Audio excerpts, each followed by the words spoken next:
welcome to the Fantasy Fangirls Podcast, where two sisters dive deep into beloved fantasy lore, characters, themes, theories, and more. I'm Lexi, older sister and fantasy lore nerd. And I'm Nicole, younger sister and romantic at heart. And today is episode 3 of Onyx Storm by Rebecca Yarros, where we're covering chapters 13 through 18. As always, before we begin this deep dive episode, please listen closely to our spoiler warning. Every episode of ours, including this one, has spoilers for the entire Empyrean series, including all of Fourth Wing, Iron Flame, and Onyx Storm, which means even though this episode 3 focuses on chapters 13 through 18, we are pulling in themes, lore, foreshadowing, and so much more from the entire book. So, if you don't know that we get His Royal Hiney, Prince of Douche Canoe, Haldentari this episode, then please go finish Onyx Storm, and we will be here when you're done. Next, we at Fantasy Fangirls are adults who say adult things about adult books. In other words, friends, this podcast is rated R. Professor Zaddy might not be able to bang, bang, bangity, bang Violet, but that does not mean this episode will not be rated R. So please be mindful of those little listening ears. We get shadow bondage this episode. I'm not holding back. Additionally, we are so excited to see you at upcoming live events. We will be at Romantasy BookCon in Los Angeles this weekend on February 20th through 22nd, where we can't wait to do an Onyx Storm live show, speak with incredible authors, and of course, see so many of you. We will also be featured guests at Enchanticon in St. Louis, Missouri, August 15th through 17th. We're going to be back at the Dragon Gauntlet in Boyne City, Michigan, September 12th through 13th. Then Romantasy BookCon again, this time in Orlando from October 23rd through 25th. Check out our website for more information to all of these events. Last thing before we jump into this Onyx Storm episode 3, if you love Fantasy Fangirls and want more Empyrean themed events, more content, more community, and so much more, please check out Fantasy Fan Club. We have 3 membership tiers that you can join. Number 1, the Cadets, which includes access to our Boppin' Discord, where Lexi and I are freaking out about this book with all of you. We get live Q&As from Lexi and I, a book club, exclusive author interviews. Like this month, we are interviewing Callie Hart, author of Quicksilver, at our Quicksilver book club. I'm so excited. You also get trivias, community events, promo codes for live events, plus 20% off merch. That is $6 a month. Or you can join the Dragon Riders, which includes everything from the cadet level, plus early access to ad-free episodes, our full episode outlines, and special voting privileges. That is for $10 a month. And then last but not least, we have the Iron Squad, which includes everything from the previous 2 tiers, plus behind the scenes content, a welcome gift from Lexi and I, giveaways, a private Discord channel, your name shouted out on the podcast, and that is for $25 a month. Join the party at fantasyfangirls.com/fan club. The link is also in the show notes. And really and truly, friends, thank you so much for supporting Nicole and I as we've turned this podcast into our livelihood. It's literally all because of you. And now, Lexi, Yes? it is time to discover Papa Asher Soringale's research. I'm already having an out-of-body experience. But first, to start off every episode, Nicole does us the honor of summarizing what happens in this stretch of chapters. So listen up, because Battle Brief is in session for chapters 13 through 18 of Onyx Storm. Chapter 13. Let's take a trip to the archives, which Sawyer got all cleaned up for a certain scribe, leading to merciless teasing from Second Squad. And the internet thought we were jumping the gun on hard-launching Cinia? Jasaw? Saucinia. Saucinia. Saucinia. So we'll workshop it. We'll workshop it. After Jacinia brings over some new tomes, Sawyer spills the tea. Markham created some bullshit test and got Jacinia kicked out of the Adept program. But hey, at least now she can focus solely on research for Quest Squad. Speaking of research, Jacinia found a prophecy! The last era dragon that chooses her soul. Now chaos laughs. It lost control. Her 2 signets will blaze. That's too much to wield. The world's unhinged and all gods must yield. Wait, no, that was a joke. Damn it, Jacinia, you got everyone's hopes up for nothing. But wait, there's more. General Cadeo's journal has pages missing.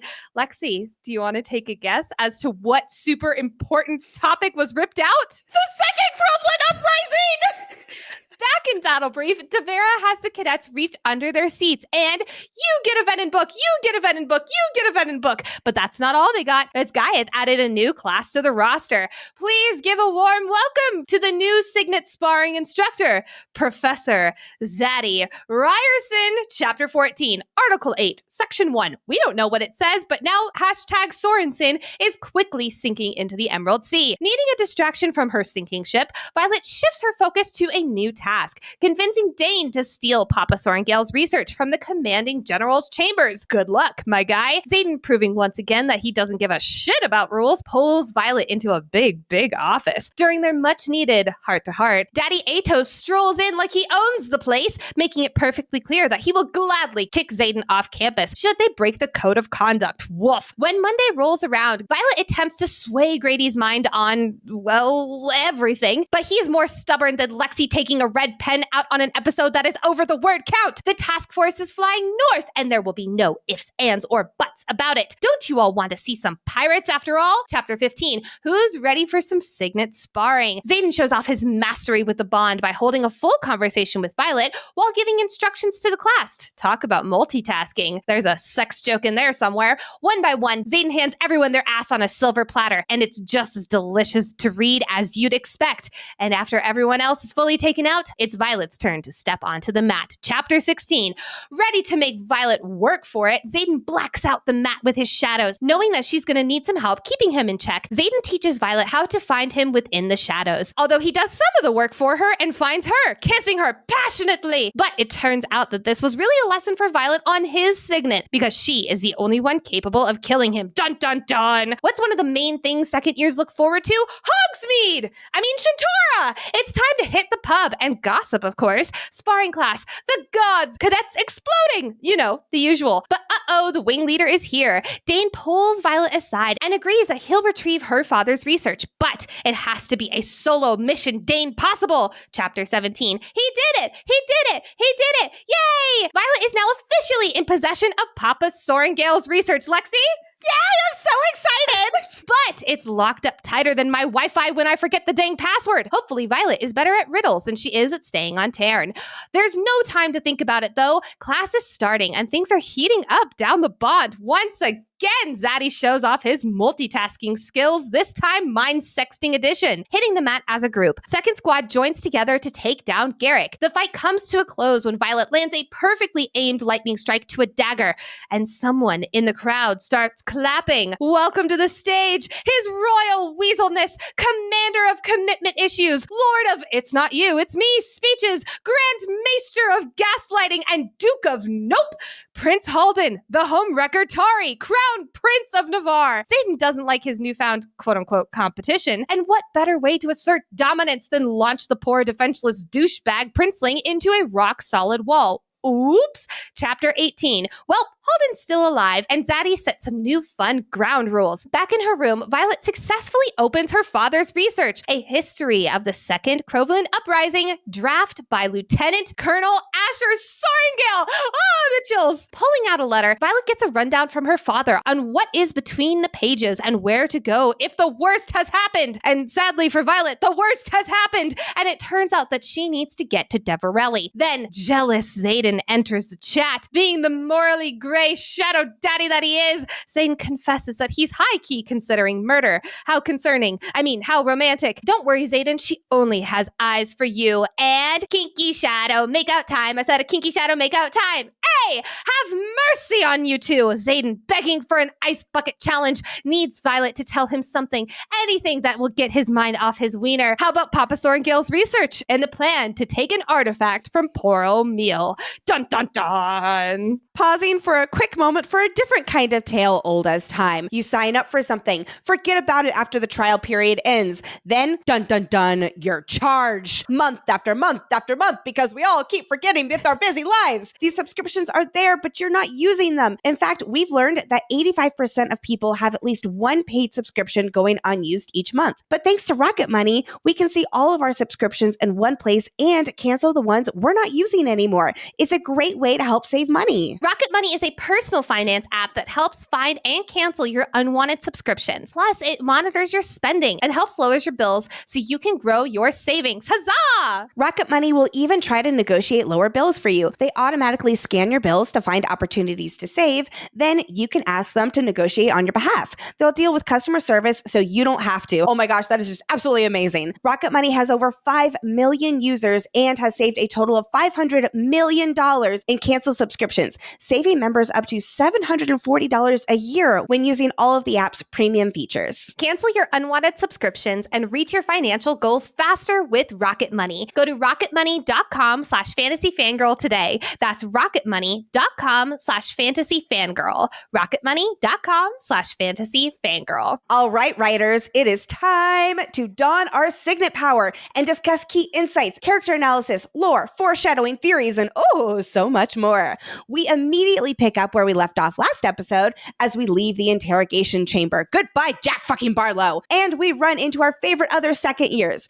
Imogen excuses herself while Violet, Rhee, Riddick, and Sawyer head to the archives to meet up with Jesinia. We learn from this chapter 13 epigraph and from Sawyer a few pages later that Jesinia has been kicked out of the Adept program as punishment for choosing Orisha instead of staying at Basgaith several months ago. Markham set her up by making her take 3 exams that there was no way she'd pass. So when she failed these tests, she was removed from the Adept program. This is quite the blow to her future career. Jesinia is the brightest scribe in the quadrant, the first in her year, and so naturally she was on the Adept path. The Adept path is the hardest of all degrees for scribes, and it is required for every curator of the scribe quadrant. But while this career path is removed as a possibility for her right now, we know from the beginning of every book that Jesinia does end up becoming the curator of the scribe quadrant, because we get the paragraph, quote, "The following text has been faithfully transcribed from Navarian into the modern language by Jesinia Nielwart, curator of the scribe quadrant at Basgaith War College." You know, this gives me extra hope that Markham won't make it out of the series alive. I already assumed this, but this just solidifies it for me because he would never allow her to become the curator, and here she is making it happen anyway. I do have a question, though, because this epigraph for chapter 13 says Colonel Lewis Markham, Commandant. I'm slightly confused, and I don't know War College leadership very well, but I thought the Commandant was Panchek. Or is there a Commandant of each quadrant? So Markham is like the scribe's Commandant, but there's never a moment where it says Panchek, Commandant of the writers. I assume that as well, yeah, that he's the Commandant of the scribes. This change in position also seems to have opened up a very sassy side of Jesinia. Remember, the scribes are not allowed to show emotion because it's seen as taking away from the seriousness of their studies. Meanwhile, in this book, Jesinia laughs in meetings. She rolls her eyes regularly. She even gets sassy with Riddick. It's almost as if she's like, fine, kick me out of the Adept path. I'm going to stop being quiet with my emotions now, and I'm so here for sassy Jesinia. Me too. It's like she's trying to hide it in the meetings, but she and Violet still have that inside joke connection. You know, I love it. Now that she's been kicked out of the Adept path, Jesinia has been assigned to Quest Squad Grady's version, thanks to Professor Grady's, quote, over-authoritative request. Plus, this assignment is the only thing she can be trusted with after she proved herself to be a traitor, because this task force is one of the few things everyone, meaning Navarre, Orisha, and Pormeal, can agree on. And while this seemingly narrows her scope of knowledge, she's left to her own device with a treasure trove of royal tomes no one has read in the past 400 years. Oh no! Just kidding. It's a dream come true for the scribe. With Jesinia doing research for the mission to find the 7th dragon breed, this gives Violet and co. a direct line of access to the archives books as they do their own research about the Southern Isles, which is what brings them to the archives for a meeting with Jesinia today. While walking to the archives, we get a quick update on everyone in Second Squad, or at least the second years in Second Squad's relationship statuses. Sawyer polished himself up this morning to continue impressing his favorite scribe, Jesinia, something our other Second Squad members have no problem poking fun at him, trying to dress to impress. Turns out that Jesinia has been visiting him in the infirmary. While it's not also confirmed, we can assume that Jesinia is also who he's been writing letters to. Sweet. Rhee and Tara, however, are still, I'm going to call it on again, off again. Because leadership is tough on both their schedules, they are together when they've got the time. Remember that Tara is also a squad leader in her squad from Tail Section in Second Wing. But despite being only available for the occasional time together, they are exclusive. Riddick, however, is truly the only single one, and he's loving every second of it. Which does bring me to a question. Do you think that Riddick will end up with anyone at the end of the series, or do you think he's going to still be his frog-like self? I'll say this. I can't imagine him not being single and loving it. Like, I don't see it happening with him finding somebody. So, yeah, I'll go with him continuing to frog hop. I think I'm also going to go with him continuing to frog hop. I think if there is anyone, it will be someone who just like makes him the swooniest, most like lovey-dovey person ever. I feel like it's going to be like a 180. See, that's funny because I could see it being somebody who is their own version of Zaden, who's like really scary and intimidating. And then Riddick's like, ooh, I like you. I'm right now just hoping that Riddick makes it out of the series alive. That's my main focus. So real.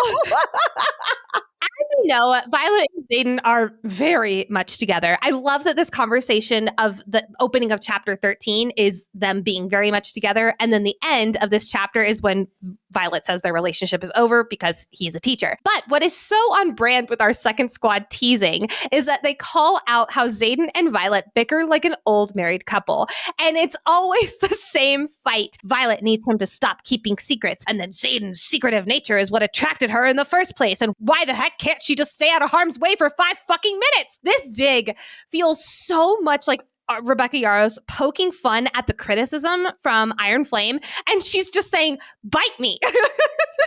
Oh, for sure. I read this and it's like, oh my gosh, she's talking to the readers right now.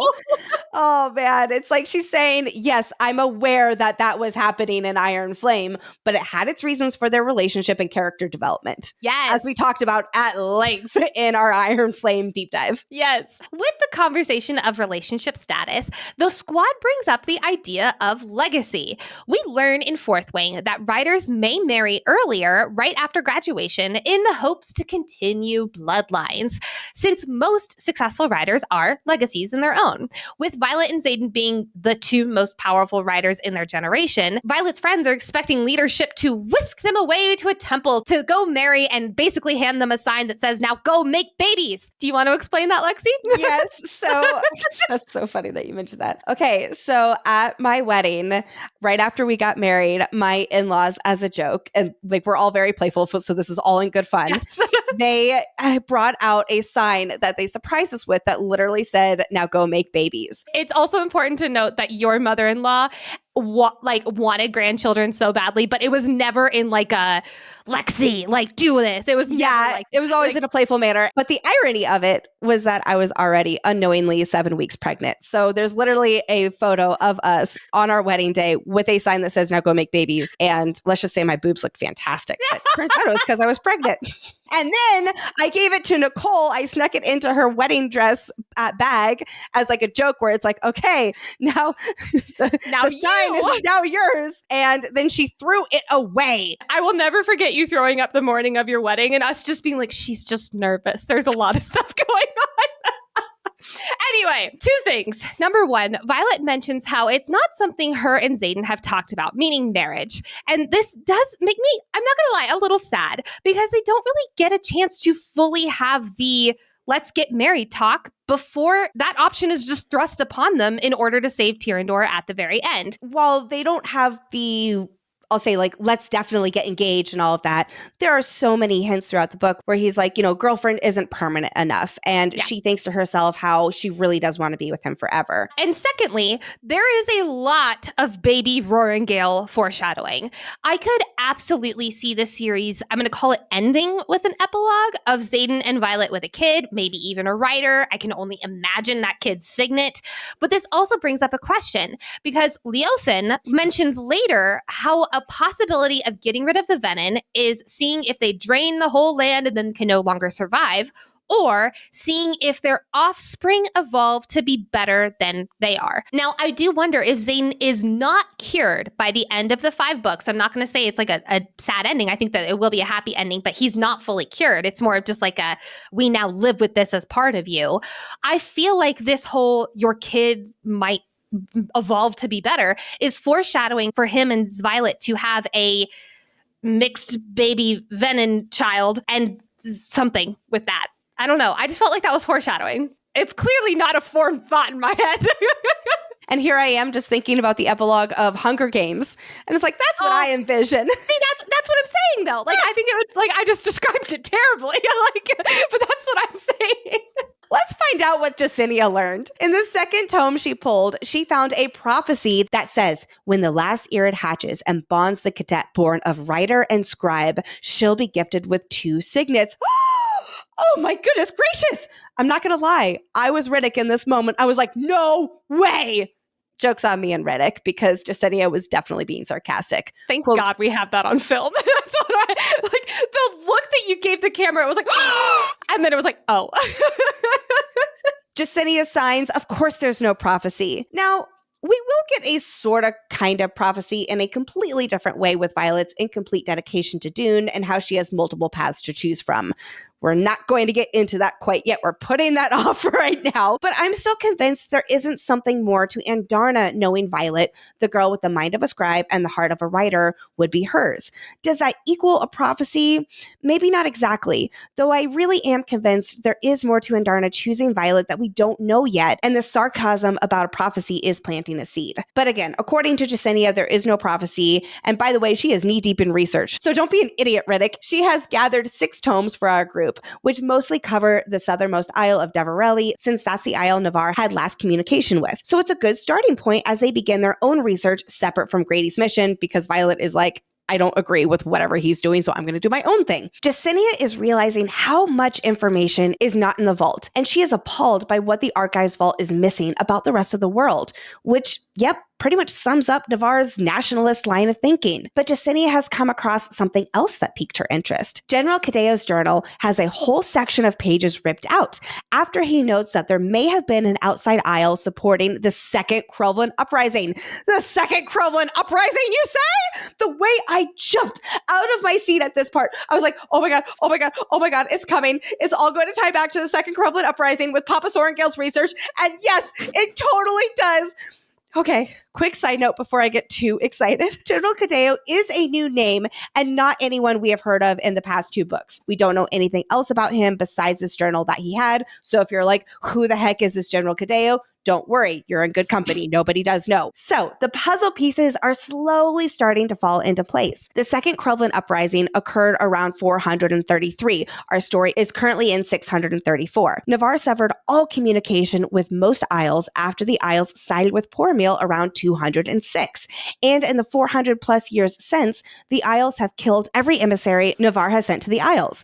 So how would this General Cadeo know anything about an isle supporting the second Crowlin uprising when Navarre has zero access to anything about the Isles? Navarre has assumed that Corden, where Dakaris lives, which is located on the southern coast of Krovla, provided the soldiers for the province's uprising. There is one scribe who would know the answer, one scribe who researched the second Crowlin uprising, one scribe who might know how and why an outside Isle supported the second Crowlin uprising. Ladies and gentlemen, the one, the only Papa Asher Sorengale. And the fact that it even ties into the Isle Kingdoms is just the cherry on top for Nicole's sake. Oh my God. Well, I can't. I'm so excited. So what kind of information would be ripped out of General Cadeo's journal, which directly links an isle supporting the second Crowlin uprising? It's not so much about the standalone information about Krovla working with an isle. It's that someone in Navarre knew about it and that the pages were purposefully ripped out, which begs the question, why is this information missing? And what must it contain to make it go missing in the first place? And also, what island would have been working with Krovla to uprise? I am convinced it was the Irid's Isle. We'll get so much more into this when we get into episode 5 with Deverelli, but I am assuming that the Irids were in some kind of talks with Krovla to assist them during the uprising, and then something happened to break their trust, and thus the Irids abandoned Krovla, leading to the Midnight Massacre. Violet has known that her father was researching the second Crowlin uprising, but that in and of itself isn't strange, and also why she never considered his research might be more important than she assumed at face value. But now she realizes that her father's research about the second Crowlin uprising is directly connected to the Isles. And then once when we bring in this context of General Cadeo's journal's pages missing, I'm thinking it was Papa Sorengale who ripped the pages out because the information pertains to Feathertails. Remember how the only tome on the power of Feathertails is also missing? uprising, I bet there's a big connection there because Papa Sorrengail will make it clear that this is vital, super secret information as he puts the puzzle pieces together. But oh shit, this research is going to be quite hard to get. Not quite as difficult as, like Royal Vault Archives heist, but instead it's more like a Dane Atos heist. The research is in the commanding general's quarters, more specifically in a secret compartment in Papa Sorrengail's study. Yes, you won the bet, Lexi, good job. But only the bloodline of the commanding general or the general's spouse can access the quarters. Basically, we need a Dane. Violet at first thinks, hell no, there's no way that Dane would betray his father and thus break the rules. Yes, Dane betrayed Navarre, leaving for Erasia last book. But as Violet notes, that's very different than directly betraying his father. She would know the difference from personal experience. She left Navarre, but she didn't betray/leave her mother directly. I am also going to point out that Violet is still very much healing from her relationship with Dane. He sold her out to give his father a memory, which led to Liam's death, so this almost could feel like history repeating itself. Who is Dane going to choose? Her or his father? Luckily, Violet does ultimately decide to get Dane in on the mission. And luckily, again, Dane agrees to go against his father, making the decision after coming to terms with just how far his father is gone. Which sounds like Venin foreshadowing to me. Not that Dane knows he's gone, like Venin-wise. It's more like a nod from Rebecca Yarros to the readers. All you have to do, Dane, is sneak into the commanding general's office, go into her father's desk in the old study, and pull a latch that is in the far back center of her mother's desk. I love that Lilith's desk has the secret latch to a compartment in Asher's desk. That's just like a little nod to tell us about their relationship and how really a team these two are. And it also ties back to Fourth Wing when Lilith and Dane's dad are talking to Violet, and her mom gives her a look when he asks where the research is. Lilith knew it had to be kept secret, and it's like she was watching to ensure Violet was on the same page as her. Well, lucky us, because Dane's father will be gone next weekend to Caldir, which is a perfect time for a research heist.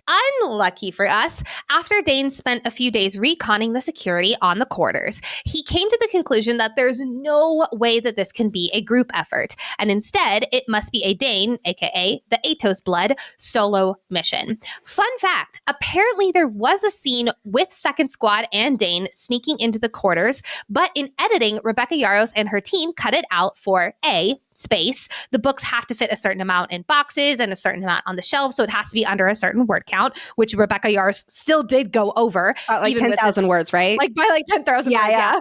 And B, because this is a huge part of Dane's arc, Violet would need to trust him again. So it's almost like that extra layer of trust for this to be an off-page mission. Exactly. This is Violet having to put her trust wholeheartedly in Dane.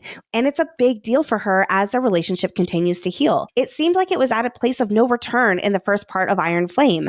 And then he pivoted and did the right thing when all the information about Venin, etc. was presented to him. In the second half of Iron Flame, he helped Violet with the translations and imbuing the Eurasian Wardstone, which required a certain level of trust and camaraderie, but they were working on the translations together. This time, there won't be an opportunity to do this together. She has to rely solely on him and release control. And that's a big leap of faith for Violet after how damaged their relationship had become when he, unknowingly, shared information with his father that led to Liam's death. Plus, this is her father's research. It is so precious and personal for Violet, and it absolutely cannot fall into Daddy Atos's possession. This emotional tie adds an extra layer of difficulty trusting someone who has hurt her so badly, especially when he hurt her previously by giving dangerous information to his father. Not to mention, Dane could use this as his own opportunity to get back in his dad's good graces, which he's really hurting that his father doesn't consider him a son anymore. So this solo research heist is truly the ultimate test for him. Whose side is he on? His dad's or Violet's? Not Navarre or the continent, but his dad, which is big difference, as Violet mentioned. But she does take the risk to trust him because, yeah, Dane does deserve this chance, and Violet recognizes that. Even if she can't be 100% sure he's trustworthy, like she is with her squad and Zaden.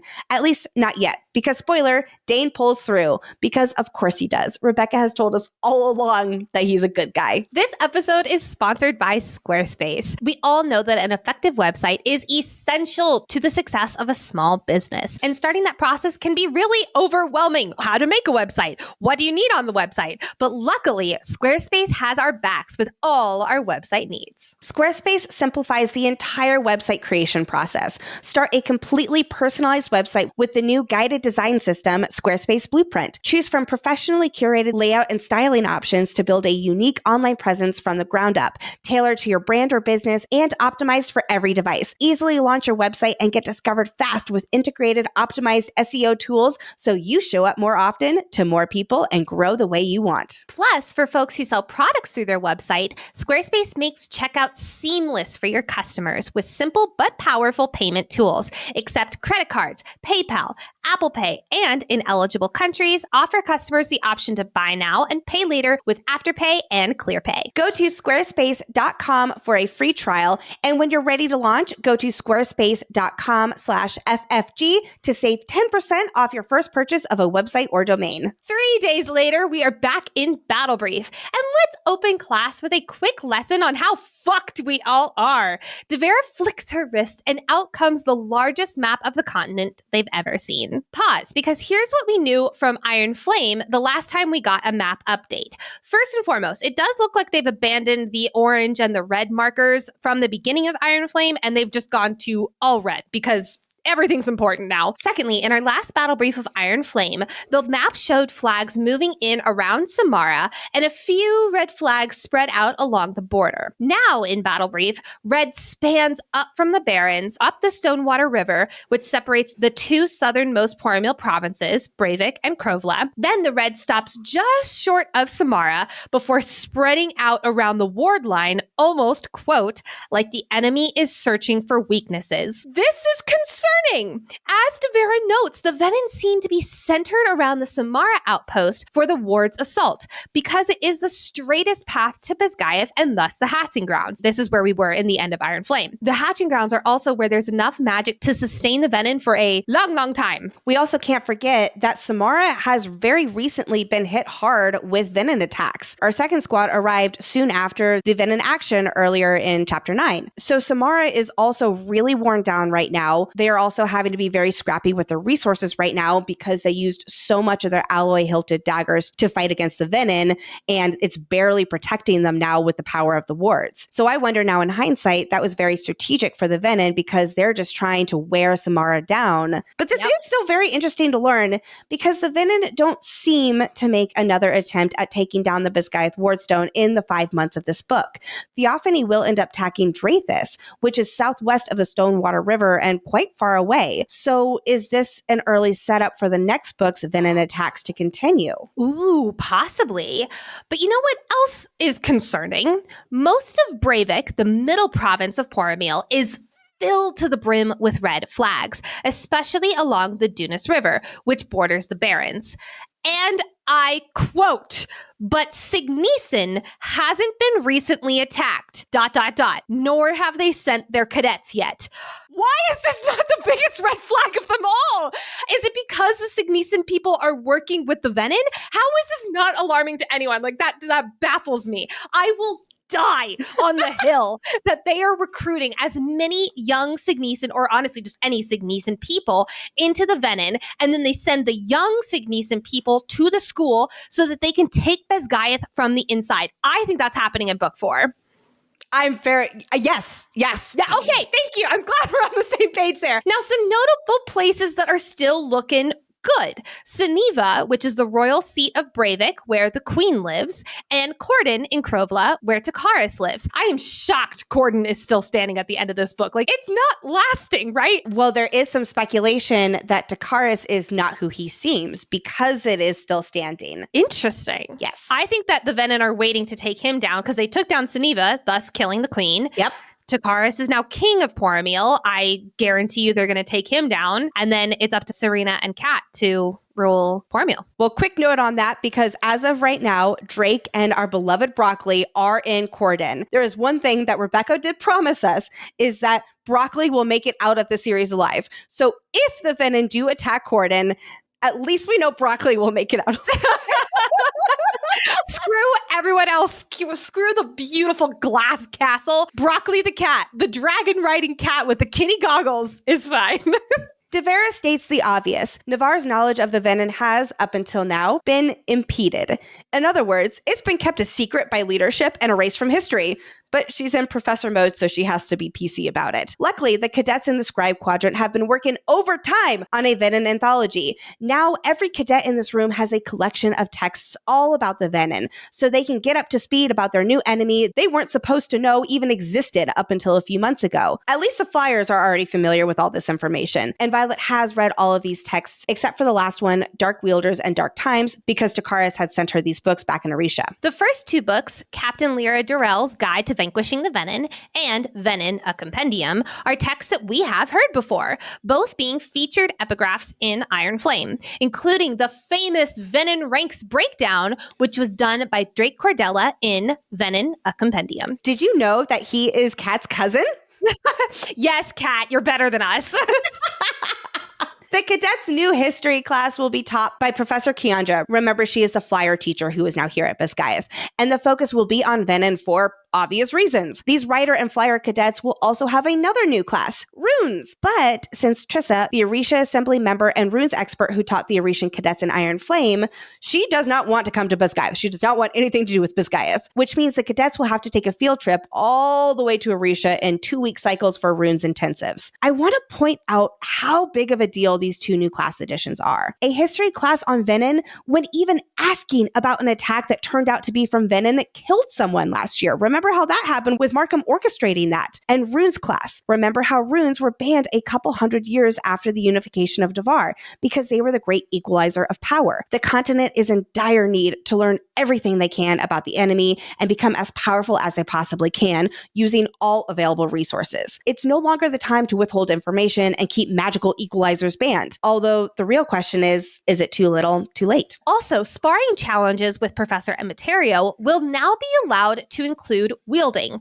to, quote, prepare you for actual combat. What the fuck? Why has this not been a thing from the start? I get them not wanting to rely on signets and instead really wanting to hone their fighting skills. They don't really have a class until now, have a class devoted to training their signets in combat. The only class they had was with Carr, and that was teaching them to hone their signets, which, yes, I'm assuming included training in combat, but wouldn't it make sense to make those two in the Venn diagram? Here's the fighting, here's your signet, work together. Why all the changes in this curriculum? Well, oh no, it has been confirmed by 3 different sources that high-level Venin, aka Sage and Maven, can wield signets. So many questions here. Number 1, what other sources confirmed this? What did they see them wield? It would be great to know what signets are on the table. Number 2, Violet, now would probably be a good time to mention that you've seen them pop in and out of existence,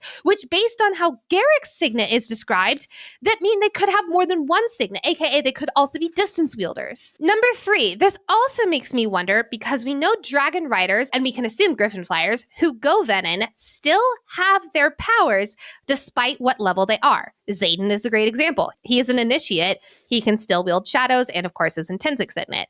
So it really can be any level of Venin, just depending on their background and if they got a signet / a gift from their bonded. But then, for instance, if their bonded dies, like Jack fucking Barlow killing Bade, or if the bond breaks, can they still wield their power? Isn't that the big question?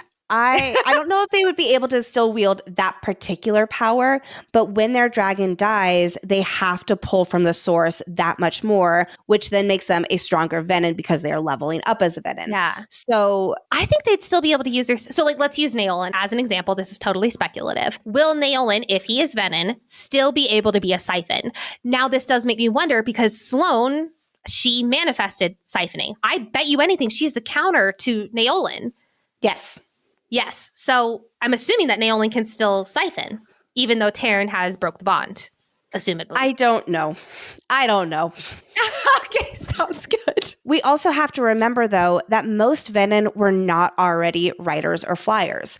And you do not need to have been a rider or flyer to have a signet as a Venin. Theophany is a great example. She was a high priestess, not a dragon rider. And since there are reports of this elsewhere, that means that other high-level Venin can also wield signets. Remember back in Iron Flame, there was an epigraph that the Venin were recruiting poor meal cadets who failed at bonding a griffin. So the Venin have actually been targeting people who are power hungry and cannot bond and then have those extra signets and gifts. Yes, I agree. I do wonder if there is almost like a Professor Carr in the Venin, or I'm assuming there would probably be multiple, but it's like you pull from the source, and when you've pulled from the source enough times, it's almost, you know how like dragons choose when to start channeling into their rider? And this is almost like the Venin is choosing, I am now choosing when I have pulled enough where I now get a signet or get his power out of it. Like maybe if you pull enough times, you finally develop a signet. I don't know. I'm pulling shit out of my ass now. Shrug. No idea. Some of the writers in this room have maybe not as many questions as Lexi and I have, and instead they drop their heads, quote, like we've just been handed our defeat. Dragon riders are used to being the elite, the untouchable in this lie woven by Navarre, and now here they are getting a, haha, you thought you were the best slice of humble pie. They're having to deal with, in real time, the fact that they are not only outmatched in the sky with the wyvern, or in hand-to-hand with the skill of Venin, but also now in magic. But I love that Devera is basically like, sucks to suck. This is the new state of war. It's very Bezgaiath of her. Which brings us to our third class that the cadets will be adding to their roster. A hands-on approach to prepare for signet against signet combat with a rotating roster of professors so that they will get practice with all types of signets, starting with Professor Ryerson. Zaddy is back. So this is the answer to him getting safely back behind the wards. It is to become a professor.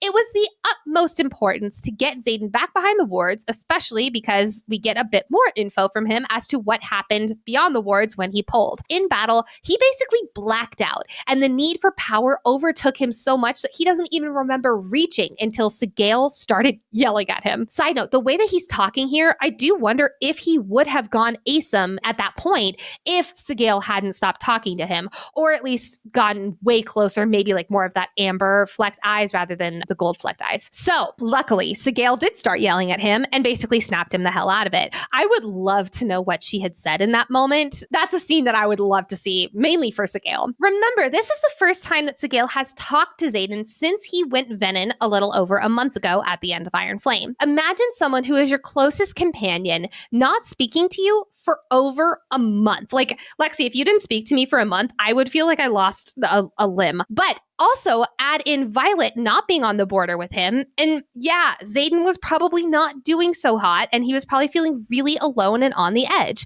even despite Garrick being there. Garrick has really been more of a babysitter. He's pissed at Zaden, understandably. It breaks my heart that Zaden says, quote, I let you down to Violet. Again, it goes back to how Zaden's journey in this book is really that of addiction. There's this immense guilt around relapsing, even though Violet assures him that she is not disappointed in him at all. Luckily, Zaden is back behind the wards for now. Back to how he got this professorship, because I am very curious as to how he got here. Did he present this idea to Devera, or if this idea was already in motion? Did he like volunteer his tribute first? I like to think he somehow used his intrinsic ability to figure out someone's intentions and played on that idea where it's like, oh, like they were realizing that they needed to have this class, and then he kind of like nudged it along and then volunteered himself. But yeah, it would have had to have been at the Eastern Outpost. So I don't know. This might be our very first Malik burn me moment. Sure, Malik burn me. With this knowledge of the rotating roster of professors, this does make me wonder, who do you think the next professor is? Are they going to do an offensive signet wielder first, like Zaden, then a defensive, then a mind? So we see Carr and Garrick later, so I assumed that it would be them plus other professors around here. Professor Keandra to represent the Flyers. Though you mentioned having, like offensive and defensive and mind signets. The mind signet ones might be hard to practice with because many of them are classified. Speaking of which, how are these classified signets practicing? What is Imogen doing? I genuinely don't know. It would be really nice if she'd be able to, practice with her rock wielding, but sadly, she cannot. We're getting way ahead of ourselves because Violet locks eyes with Zaden and they start to share a smile until, Article 8, Section 1 of the Biscayeth Code of Conduct says that a professor cannot fraternize with a cadet or be in a relationship together. We never hear exactly what this Article 8, Section 1 states, but that is the very clear takeaway. In other words, now that Zaden is a professor, Violet cannot be in a relationship with him. Which Violet and Zaden have very different takes on this rule. Violet, who from her first year has followed the rules, even if it just means looking at them in a different way. There's a little wiggle room there. For instance, take her getting up the gauntlet, for example. She learned from Zaden that the right way isn't the only way. Really, the only time she has outright broken the rules were Archives heist, obviously killing Varish, and leaving for Erasure. But this is a rule that says outright, you must not do this. And right now, with Atos breathing down her neck and threatening her squad, she wants to play by the rules, plus keeping Zaden behind the wards. But then there's Zaden's take on this, who, despite being a wing leader last year, he has no problem breaking the rules. I mean, he has a secret second Signet. He's been hiding a full city from leadership. He smuggled weapons to the enemy. He's been hosting Marked 1 meetups in groups of 3 or more for a while. He is not a stranger to breaking the rules in the slightest. So this one almost seems laughable to follow from his point of view, especially because it's not like he's going to be grading her unfairly, which may be why the rule is there in the first place, since Violet is already the deadliest one here. Even when GF enters the office and catches them, Violet immediately drops her hands, which were cradling Zaden's face, as if she got caught in the act. But Zaden does not move an inch or even look to see who is at the door. It's not until he gets the formal denied from Atos that he finally says, fucking fine, I'll play by the rules. Although it's far more for Violet and her squad's safety than him actually wanting to play by the rules or feeling threatened by GF I do want to highlight 2 other reactions to this Article 8, Section 1 news. Number 1 is Dane, who, unsurprisingly, being the rule follower that he is, immediately knows exactly which rule Violet is avoiding breaking. He also has no problem rubbing it in Zaden's face, telling him that there's nothing in the codex that overrides this rule. And hey, Zaden, you accepted the job, so sucks to suck. And Violet really wants to play by these rules because it keeps Zaden safe. She's willing to do anything to keep him safe. And in this instance, it's like, okay, fine, I will play by the rules if that means keeping him here as a professor within the wards. And obviously, Dane does not have that extra context. And then there's Bodhi, who I've actually kind of changed my opinion since writing this, but there's this moment where he asks, quote, wait, you two broke up? And his voice rises as he does so. This is on the list of things I want to ask Rebecca Yarros. 1, does Bodhi have a thing for Violet? If anything, I don't think it would be any more than a small crush. The way I'm actually leaning more towards is I don't think Bodhi has a thing for Violet necessarily. I think just like most things in life, he is envious of Zaden's prowess, of Zaden's life. And I think that this is part of it. He's envious that Zaden has this relationship that he does with Violet. Now back to the does Bodhi have a thing for Violet? There are small mentions here and there that could hint to it, especially with how Zaden glares at him right after. There's a line from Theophany at the very end of this book, how he would do anything to protect her. But I don't know. I feel like Zaden would read Bodhi's intentions, and if he heard anything about Violet, Bodhi would be a dead Bodhi. So, but unless Bodhi's countering his Signet. Well, Rebecca has also confirmed Violet is the only one who knows about Zaden's second Signet. So I can't get behind the theory that Bodhi knows about it and has been countering his Signet the whole time. I just assume Bodhi is great at shielding too, because he has to be for everything that these guys are up to. I'm also under the impression Bodhi doesn't have a crush on Violet or is jealous of Zaden because of her specifically. However, I do think that he is jealous of what they have, like you were mentioning. Bodhi looks up to Zaden and wants to be like him. He wants a girl to love too. Like you mentioned, Atos outright denies their exemption to Article 8, Section 1 without a second thought. In fact, Atos is relishing in getting to make Zaden and Violet suffer, and he's won this round of the internal war he's in with them. Of course he's not going to allow them anything that would make them remotely happy. Instead, he gets to make them miserable together but separate, and he has the perfect excuse to kick Zaden out of his war college the moment they slip up. It was Melgren who agreed to having Zaden come here, not Atos. Atos will also go on to have Violet basically stalked by writers who were loyal to Navarre.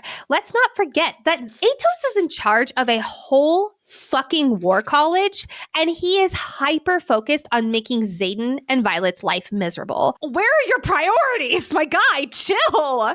Well, and it's not just him either. As Aura will point out, there are plenty of Navarrian writers who are eager to make Violet's life miserable. Violet and Zaden together is scary for Navarre, and they are a huge threat to their society. And it's not just like two people who are in love and how he wants to add drama and make their lives miserable.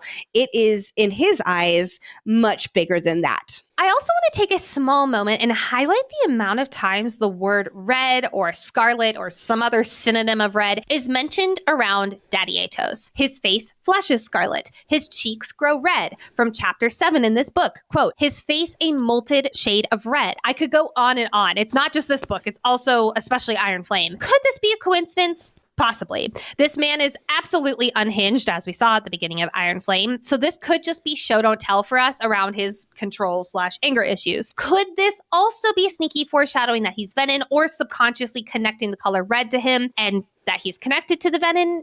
Possibly. You know what? I think I am changing my mind and Atos is not a Venin. I know a lot of our listeners have pointed out that he can't be a Venin because he wants Violet dead and the Venin don't want her dead. Let's say that he is a Venin. He could have his own agenda as a Venin, but the more and more we're deep diving him, I think he's a power-hungry asshat who isn't Venin and uses the Venin to his own advantage. Okay, that's interesting. The more and more we deep dive him, the more and more I think he is connected to the Venin. So this is going to be fun.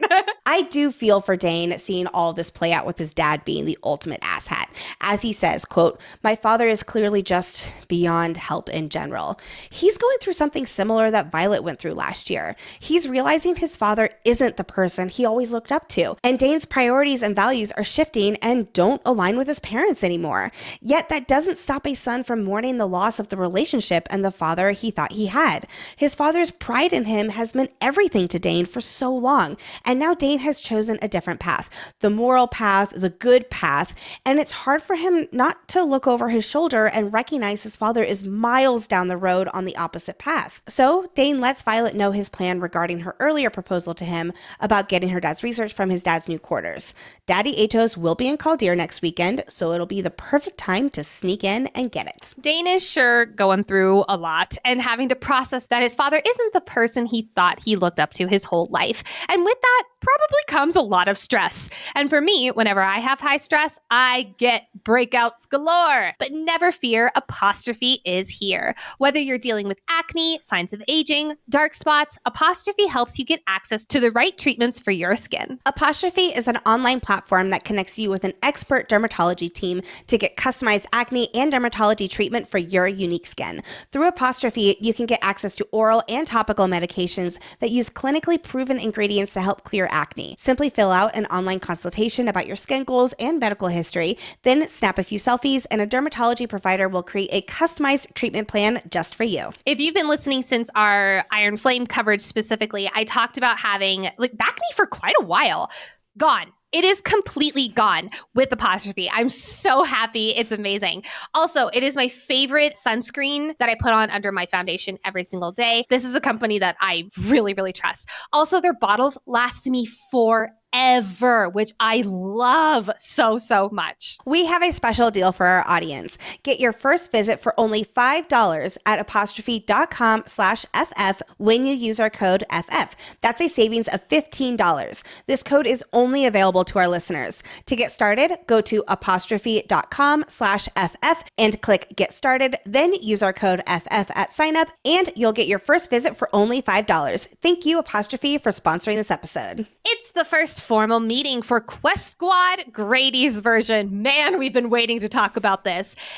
it's just about as useless as you could imagine. They're meeting in the room that Lilith had dubbed the planning chamber, which lies on the second floor of the administration building, which I'm assuming is where Lilith and the Sorrengails lived when she was commander of Basgiath, although Violet called that building the fortress of the War College in Fourth Wing, so who really knows? In the middle of the largest wall sits a map of the continent, where there are hand-drawn shapeless blobs to represent the Isle Kingdoms to the southeast. Wow. Pause, because when so many of us readers received the map for Onyx Storm, we were like, where are the Isles? Rebecca Yarros did address this on her tour. There's two major reasons the Isles were not included in the front of book map. Number one, it would have been a big spoiler for the book that we would have been going to the Isle Kingdoms. And secondly, because the book, including the map, is in Violet's POV, the map has to reflect that Violet does not know the exact map of the Isles. It's not until they go and they get a map from Takaris that she finally even has a vague idea of how they work physically. The next book, I am assuming we will get the Isles, which hooray! Violet sits at a 12-person table with a slew of new people who Grady has gathered to be part of the squad to go find Indarna's kind. It is highly notable that Violet knows very few people at this table. She grew up in one of the highest military-ranked families. She knows or knows of basically all the important / powerful people in Navarre's military. She knows basically none of these fuckers, meaning that they're most likely not important or powerful, or at least Lilith's least favorite thing, average. And you could say their ranks align with that hypothesis. The majority are lieutenants, 3 captains, the rank above first lieutenant, and 2 cadets. I think it's even later in this chapter stretch that someone says, like, yeah, a general could take out a lieutenant or a captain easily. And it's like, well, before we get into the scene, let's do a quick roll call. Let's start off with the people who we have heard of / we know very well. For instance, Cadet Violet Sorrengail is obviously going because her dragon is the one and only Irid. She's also hella powerful, but that does not seem to be the reason in the slightest for Grady. Then there's Lieutenant Zaden Ryerson. He is going because Taryn and Singale cannot be separated for long periods. Zaden is also a hella powerful shadow wielder. But again, that is not the reason he's on Grady's list. Justinia may not be going on the mission herself. Instead, she's going to be reporting on them when they return from these missions. But she will sit in on all mission meetings. Then there's Captain Grady, who's headlining this mission. He is Violet's previous RSC professor from last year, who had no problem drugging the cadets with Signet blocking elixir. He was also my number one dude until this book. He chose everyone in this meeting because he trusts them. Although, as he says this, he does glance down at the table, which could be a subtext that he was very much not in charge of choosing any of these people, and instead he was instructed to gather these specific people. By who? Good question. My vote would be Atos or Panchek, someone who would want this mission to fail. That's so interesting because Melgren really drives home that he is in charge of this mission. I think that he does trust all of these people and he has selected them for this mission. And Grady was either chosen to lead this mission by Melgren because he's a dunderhead and Melgren is the suspicious one to ensure this plan fails. Again, his dragon being Coda is the big caveat to the theory that Melgren is Venin, but anyway. Or because these military leaders are just out of their depths with these missions going into their usual combat. But I'll get to all of this more shortly. Lastly, of the people we know, Cadet Aura Bindhaven, senior wing leader of the Quadrant, wing leader for Second Wing, although she was the squad leader for Second Squad in Fourth Wing before Zaden swapped her and Dane's sections in Chapter 3 of Fourth Wing. She is also an incredibly powerful fire wielder. Let's get into these newcomers, shall we? First up, we've got Captain Anna Windshire, a highly awarded ribbon-winning infantry captain who seems to favor serrated blades. She's also the liaison for Halden, and with her strawberry blonde locks, she's also Halden's current boo thing. I like to think that Halden just believes himself way too important to be in these meetings anyway, so that's why he's not present. Then we have the writer Captain Henson, who has tightly woven black braids, and she is an air wielder. Then we have Lieutenant Pugh, who is pale, blue-eyed, and has farsight. And lastly, Lieutenant forgot his name, aka Lieutenant Foley, who has been very vocal since the beginning of this meeting. He is a plant wielder, aka an agrarian. Right from the get-go with Zaden's arrival, Grady and him don't get along, to say the least. Zaden is a natural leader, and it shows. Like how he's questioning why they don't have a shield wielder if they're going beyond the wards. AKA, why don't we have Mira Sorrengail here? Then it's like, oh, there's an obstacle to getting her? Don't worry, I'll fix it. I love the moment where Zaden asks, like, why no shield signets? I think we should bring Mira. Grady is like, I've asked General Tynery for a specific shield wielder, who we learn the specific shield wielder he has asked for is Mira. It's almost like he just didn't want to admit that him and Zaden wanted the same person. Plus, there's a little tidbit about how Zaden is digging through people's intentions. Most of these individuals are writers. Why aren't they shielding? Especially Grady, who Zaden is definitely reading his intentions to figure out that it's Mira that he wants. Grady should know how to shield. If he is such an expert behind enemy lines, which used to be flyers who are known for their mind work, perhaps because they know that they are in a trustworthy environment with common signets right now, that is why no one, specifically Grady, is shielding. Also, totally random, but we never learn Grady's signet, do we? Add that to the list of things I want to ask Rebecca Yarros. What was Grady's signet? He's dead. She's got to tell us this one, right? Right? As Zaden and Grady start getting a little hyphy, we get an ice watch baby. Dun, dun, dun, dun, dun.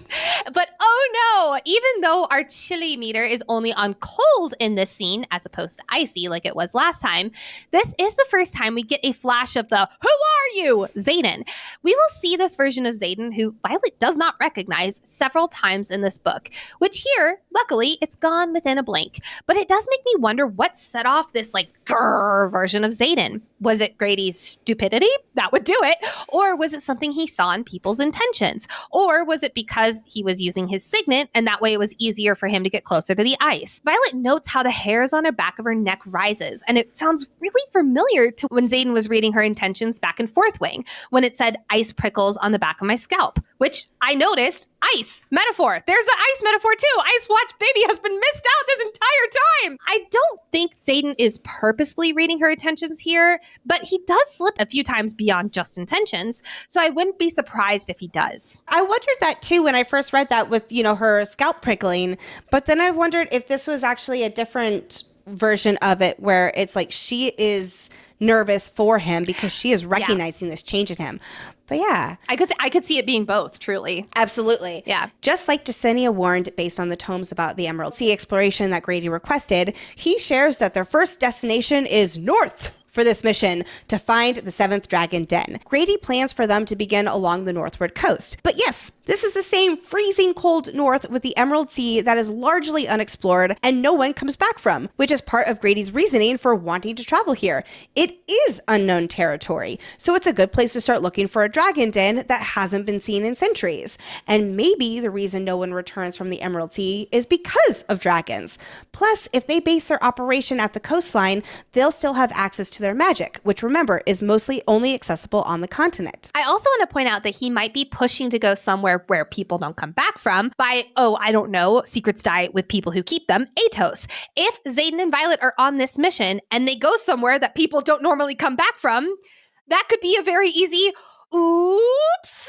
It's so funny how opposite you and I are on this. Because he didn't expect or want Zaden on this mission. But even Violet in the scenarium was like, well, Zaden needs to come with me because of Taryn and Singale. And Melgren was like, well, then that would, probably be in Grady's best interest to think about. But Grady disregards that because he still doesn't have Zaden come and Zaden has to bring himself into it. But I'm going to guess that if it was Atos in this example, I'm going to guess that Atos thought ahead for once that would be what Zaden would do, is interject himself in this meeting. Or hell, maybe he just wanted Violet gone and out of the picture and one of them was fine. But why would Grady purposefully send his most trusted people into death? I think major if, there is a strategic reason for him to send them into a sure failure location. It's to distract and waste valuable time. I think it's both. I think it's to waste valuable time, and this is also a place where people don't really come back from. Violet and Zaden, bye! You're not our problem anymore. Agree to disagree. Okay. Grady's plan is not met with enthusiasm from the rest of the squad, though. Violet, correctly, believes they should go south to the Isles. More on that in a moment. While we don't end up traveling north to the Emerald Sea in this book, I am personally convinced we will eventually. Apparently, we have our new Isle Kingdoms catch-all here. I think we will encounter pirates, because later in chapter 24, we learn that Dane used to be obsessed with the tactics of defeating Emerald Sea piracy. After all, it was a really big problem in the 5th century, which was in the 400s, and now we are in the 600s, the 7th century. You know what else was in the 5th century? The Second Crowland Uprising, but I honestly don't really think the two of those are connected. No. I just get so excited. I also think if we travel to the Emerald Sea, we will come across Krakens too. In Fourth Wing, chapter 18, Violet thinks about how she has never come across any text that mentions a wyvern creature, except in Fables of the Barons. In that same passage, she considers creatures she has come across while studying to become a scribe, including Krakens. And by the way, if you're like, what's a Kraken? They are a legendary sea monster. Think of a gigantic squid. There's a Kraken in Pirates of the Caribbean. Pirates, Krakens, Emerald Sea. I wonder if Heaton will finally have their time to shine with their signet of breathing underwater. Because remember back in Fourth Wing, when the squad was sharing their signets, Heaton was like, yeah, I can breathe underwater. And Violet's like, that's really cool, but that's not helpful here. I want this to be helpful in a dire moment. And Heaton just comes to the rescue. So anyway, yes, this is my new theory. A future book will include the Emerald Sea, pirates, a Kraken, and Heaton breathing underwater. I blurted that out to Rebecca when we were talking about the Emerald Sea during the interview. And I honestly can't remember exactly what she said back, but it was probably like a, uh-huh. It was her version of that's a fun theory. That's what I remember. You know that question that people ask to like break the ice sometimes where it's like, if you could live in any era, what era would you live in? Lexi's answer would be the 400s in Navarre. Because that's pirates. It's the Emerald Sea piracy venture, apparently. And it's also the Second Crowland Uprising. Violet, growing ever annoyed at this conversation, like Rebecca Yarros with us on stage, no, she wasn't. She was very kind. Starts another conversation, explaining to Zaden, mind to mind, why she thinks going to the Isles is the good idea. And it all comes back to Papa Sorrengail's research. Yes, it does! As we learn from Jasenia thinks an officer hinted at the Isles being involved in the uprising. But this officer hints at this hundreds of years after we have severed contact with the Isles. We know from Fourth Wing, General Atos was fishing around about her father's research. I'm just going to pull the entire quote. Quote, the only reference they can find in the archives about the power of feathertails is hundreds of years old, which is funny because I remember your father doing a bit of research about the Second Crowland Uprising, and he mentioned something about feathertails, but we can't seem to find that tome. Oh boy. Now, Violet has a connection of Second Crowland Uprising equals having contact with the Isle Kingdoms equals something about feathertails being involved. So in Violet brilliant fucking woman logic, dragons equals Isles equals Violet really thinks we should go there. We have to ask ourselves what Nicole and I have already been teasing, and what Zaden, Mira, and Violet wonder too. Is Grady putting together a failed squad on purpose? Yes. Clearly, Nicole and I have some different perspectives on this, which is part of the fun of these deep dives. I see two possibilities. One is that no, it's not a failed squad on purpose, and instead it shows how woefully out of touch Grady is with this mission. He is an experienced writer behind enemy lines, but as we discussed in episode 1, this isn't the usual behind enemy lines meaning poor meal. This mission is an entirely new venture that no one is experienced in. So assigning him was short-sighted, and he's in way over his head because he has zero experience in exploration and uncovering truths, which one could argue applies to most writers.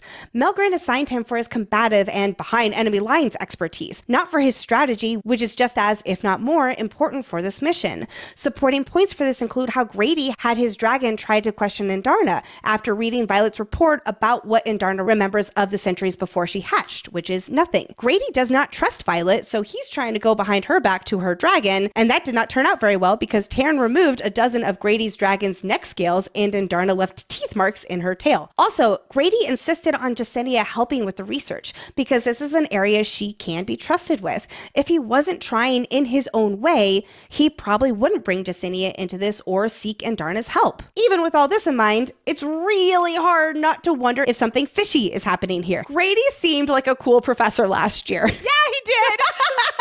He was. Except for the big caveat that he gave the second years the serum, cutting them off from their dragons. Neither here There nor is there. also so much foreshadowing that this task force is set up to fail. Having Aura Bindhaven on as a trusted peer of Violet's is absolutely insane and so out of touch that it really does make you wonder if she's not here to fuck with Violet on purpose. Zaden's thinking how Grady has the most common signets together, which goes against what these dragon riders are taught, which is, seek out the most powerful, right? Then, of course, we have Mira, who point blank says, quote, "If I didn't know better, I think you were setting the mission up to fail," to Grady's face. And all around, Grady is being utterly useless and clueless when that didn't seem to be his character last book. We also didn't know him extremely well when we saw him in a very different element, but this is a whole different side of Grady that poor Nicole is not very crazy about. Wow. None of us are. I really do wonder if Melgren put him in charge on purpose, knowing he was the worst person for the mission. I don't know. And at the end of the day, this plot doesn't go too far because Grady dies and this squad falls apart very soon. Good. So does this ultimately matter?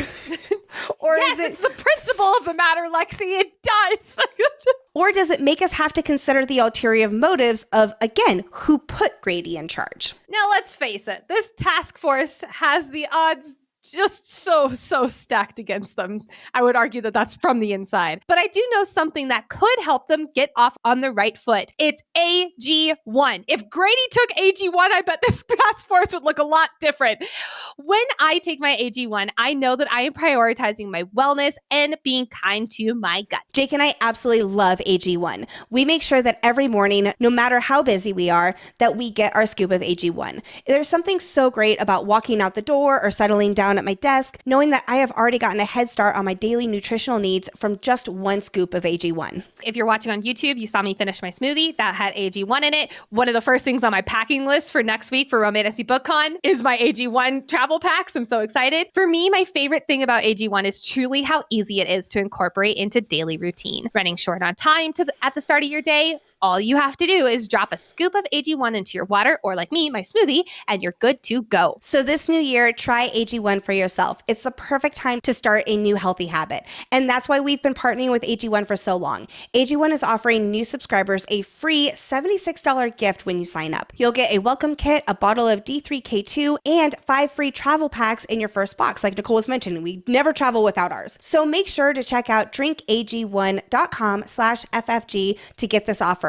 That's drinkag1.com/FFG to start your new year on a healthier note. Later that week, it is time for our first class with the new Professor Ryerson, which is in a new location, the Infantry Quadrants Outdoor Amphitheater. Although it looks more like a fighting pit than a 1,000-person lecture hall, which is such a dragon rider thing to comment on, it does look like Zaden has been doing some redecorating, though. First, the floor is laid with arched cobblestones in various shades, but only a little of them can be seen before we get to the challenge mats. These are just like the sparring challenge mats with Emetario. But unlike the sparring challenge mats with Emetario, the mats here have wards around them. So whatever wielding happens inside the mat stays within the mat, as Zaden demonstrates like the badass that he is. With a few exceptions, though. Looking at you, Violet Soaringale. For you, there are weather wards, plus a few complex extra wards, making it feel like summer on the inside, surrounding the entire amphitheater, but this pulls the cadets like a sticky piece of toffee when they walk through. This is so cadets that can wield, though I don't know, in the sky, won't risk accidentally striking down the whole fucking war college just in case. I take it more as it's to ensure the challenge area they work in keeps everybody else's signets contained in practice. Take a fire wielder, for instance, and things like that. That's the challenge. That's the mat. So there's two different shields, basically. There's the shield surrounding the mat for people like Fire, Zaden with Shadows, and then there's the bubble around them where Violet launches in the sky, it doesn't shoot towards Bezgaeth. Not everyone is a fan of this new professor, starting with Lauren Yassel. What a dick. He's a cocky third year with bright purple hair who Zaden is all too happy to take down a few pegs. Lauren is a metallurgist, so you'd think he'd take the immediate opportunity to do anything to Zaden, who is strapped to the teeth in metal. But no, instead, he charges full speed at Zaden, who's totally looking normal, with his sword held high, ready to strike. But Zaden just steps out of his his reach, slams his fist down on Lauren's wrist, causing the storm to just pitifully drop to the mat. Okay, Lauren, it was your first pancake. No one succeeds with their first pancake. But remember, this is sparring class. Signet sparring class. You're a metallurgist, so maybe use your fucking Signet, my guy.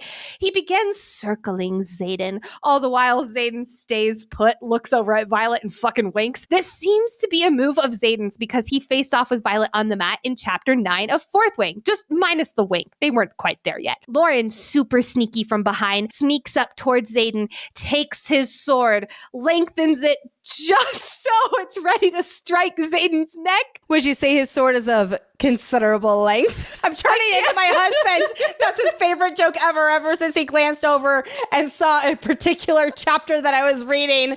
And now that's his favorite thing. Oh, is that of considerable length? Sorry, keep going. Like he had to make it of considerable length.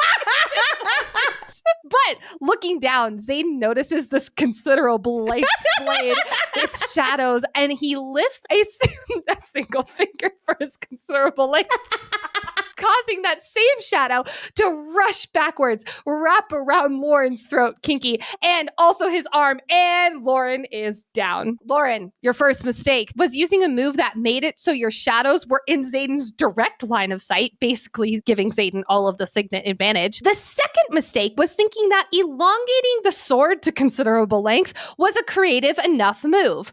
What would have been more creative moves? I'm so glad you asked, because Lauren didn't. Zaden is wearing his classic double swords strapped to his back and 4 daggers strapped to him. And Lauren didn't think of doing anything to them, like heating the swords, so Zaden is momentarily distracted and has to expel them, or twist or manipulate the daggers in any way. Nope, he doesn't. Instead, he's like, but I used my sword! I made it big.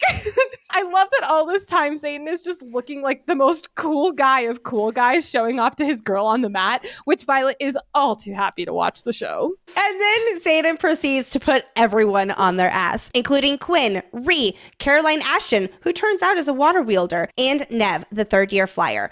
With his point made, Zaden explains the situation to these cadets.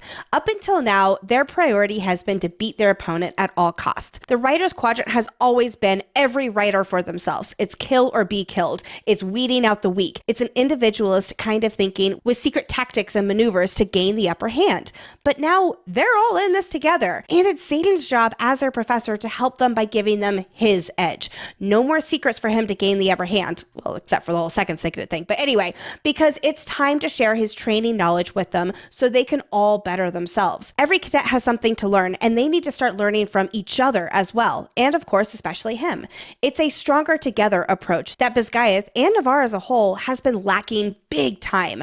Now that they're in the thick of war against an enemy that seems unbeatable, we're seeing just how flawed the system of survival of the fittest has been. And Zaden is here to start changing that narrative and help cadets learn strategy, resilience, and calculated strength from each other. So, the cadets keep trying against Zaden, Riddick, and then Sloan without even trying. Remember that she's refused to use her siphoning signet since she used it to take Lilith's life. Kat and Marin too, they get put on their asses. I love that moment where Kat is super bitter about losing to Zaden, and it's just a little extra delicious. There is one more person who's up to bat. There's no exceptions, Violet Sorrengail. She pulls out her conduit, placing it in her hand while she looks at her non-boyfriend dead in the face and says, quote, "Do me a favor, don't let me hurt you." Ever the shadow daddy, though, Zaden fills the whole mat with shadows, completely covering them in darkness. This is how I imagine the students of Hogwarts felt during the second and third tasks of the Triwizard Tournament, because it's like there's so much build up to this face-off. Even Caroline Ashton was basically rubbing her hands together in glee, and you can't see shit of what's happening on the mat. Hoping for some light, Violet fills her conduit with a tiny lightning bolt, which yay, Violet, because that was super hard for her a few months ago. But even with that tiny bit of light, Zaden is still sneakily avoiding her sight, even despite giving her a hint that she can use their pathway to track him down, but not without messing with his girl a little. He brushes his lips on the back of her neck, and then he's gone again. Sorry, Violet. He's just using every tool at his disposal to face you on the battlefield, which also, side note, this feels like wild foreshadowing for next book, where they might be on the opposite end of the battlefield. Violet, unable to concentrate on the trickle of power into her conduit and their pathway at the same time to track him down, lowers the conduit and cuts off the power, enveloping herself within the shadows again, which Zaden then gives a little bit more insight into how his signet works. He can wield from anything that casts a shadow, but the strongest threads are always his own shadows. So if she can sort through the external shadows and the, I'll call them denser shadows that are directly his, she will be able to track him in the dark. Again, this feels like foreshadowing. Now, completely in the dark, it's time to go against the Codex. Zaden's mouth finds hers and he kisses her long and slow. Like, imagine being Caroline Ashton out there thinking that there's something super cool happening going down on the mat, and it's like, nope, they're just making out. But wait, it's more than making out, because Zaden's hands slip below her waistband just as he's telling her to strike. I don't know, Zaden. Normally your fingers are doing a little bit more than that before she strikes, but that's just me. I love the line where Violet replies to his, like, people think I'm going to go easy on you. She says, easy is the opposite thing I want from you. It's because she wants him hard. Do you get it? She wants him hard. But alas, there's no time to see where this is going, which sucks. I love this so much. Because lightning flashes and thunder immediately follows, just as all the cadets gasp and the shadows recede. And with that, class is wrapped up, everybody. Though Violet needs to know what he meant when he stated that she has to learn the difference of his shadows for both their sakes. Only her, Zaden said, meaning only Violet can learn how to find him. So, of course, Violet wants to know exactly what he meant by that. Foreshadowing! That's it! Foreshadowing! I know! Yes! To which Zaden replies, quote, because you're the only one capable of killing me. Which leaves us readers wondering, what does that mean? Well, let's state the obvious. Zaden is Venin, and he's a realist who believes he will eventually level up as a Venin, no longer be himself, and be too dangerous. Violet has the only signet known to kill Venin. So Zaden is probably saying something along the lines of, so you know how to kill me when you need to. It's also very concerning that he's repeatedly said, you'll be the death of me throughout the series, as many readers have highlighted. Could it all be foreshadowing that Violet will kill him? Don't get mad at me, listeners, because I do struggle to imagine this actually happening. I really do think, though, that there will be a situation in a future book where she'll be supposed to kill him or have the opportunity to, and she knows she should, Yes. but she won't. Yes. All in all, Zaden is preparing for his inevitable future. And part of that preparation is training Violet to know his weaknesses, to know how to find him, to know how to kill him, because he's a realist who believes that will most likely have to happen eventually. 2 days later, we are back at formation, and it looks like the death roll has some changes. No longer are we just listing out the people who died in the writer's quadrant. Instead, we are listing out every deceased member in active service and cadets. It does take a lot longer, but as Violet noted last episode, we are no longer in school, we are at war. So it feels right to honor those who fall, give them a taste of reality each and every single morning. After formation, Sloan leads Violet to the Writer's Quadrant Library, which is much smaller than the archives, and they have their first real conversation since Violet's mom died during the Battle of Biscayeth, while Violet reminds her that it was her mother's choice to let her power be imbued into the Wardstone and give up her life. I feel for Sloan so much. She is a first year with a very powerful signet, and one of the first times she used it was to take power out of someone. Like Violet felt when she wielded lightning and gigantic air quotes killed Jack fucking Barlow, Sloan is grappling with the destruction of her signet. She also puts the blame on herself because, as she admits, she wanted the wards up and she wanted to live, so she let it happen. But it wasn't out of revenge for Lilith getting her parents executed. She's just so sorry she didn't stop Lilith and stop the power from flowing through her, which led to Lilith's death. Oh, Sloan, I just want to give you a hug. The weight of the guilt she feels is so heavy in her tone. Again, Violet does her best to assure Sloan that it was her mother's choice. Sloan was the tool, but it was her mother who gave her own life. Sloan did not take that from her. The blame and guilt is something that Sloan will continue to struggle with for most of this book, until she helps save Mira's life with Dane and Brennan, and that's when she discovers that her signet can also also give life, and it's not just taking lives. By the way, her and Dane, can't wait to get to that part, but I'm getting ahead of myself. Sloan also informs Violet that she's got archives duty because it feels fitting, because Liam was also on archives duty to stay close to Violet as her bodyguard. It's so touching because it's Sloan seeking ways to still be close to her brother, and having archives duty like he had is one small way of connecting with him since his departure from this world. Which is how Sloan has something else to give to Violet. The truth! She delivers a large black canvas bag with 2 tomes of Jasinia's selection and another that was passed along to her from leadership this morning. Dane, you did it, my guy. Good job. Several things here. Number 1, it looks like they learned from their archives heist mistake. Violet was caught with a cream-colored satchel, and it was one of the many things that gave her away, since writers only carry black book bags. Now, Jasinia delivers her books in a black bag. Number 2, based on Violet's inner monologue, continuing on to mention how Dane not only came through, he also managed to get it to her without anyone noticing, going through Jasinia. Which I guess they didn't discuss a mode of delivery, which seems like quite an oversight, but luckily Dane thought ahead. Number 3, reading this for the first time, I was like, whoa, this happened way faster than I thought it would. But looking back on the book as a whole, it really does make sense to me. And last but not least, number 4, huzzah, because Violet finally has the research that has haunted our dreams, specifically Lexi's, for like 2 years.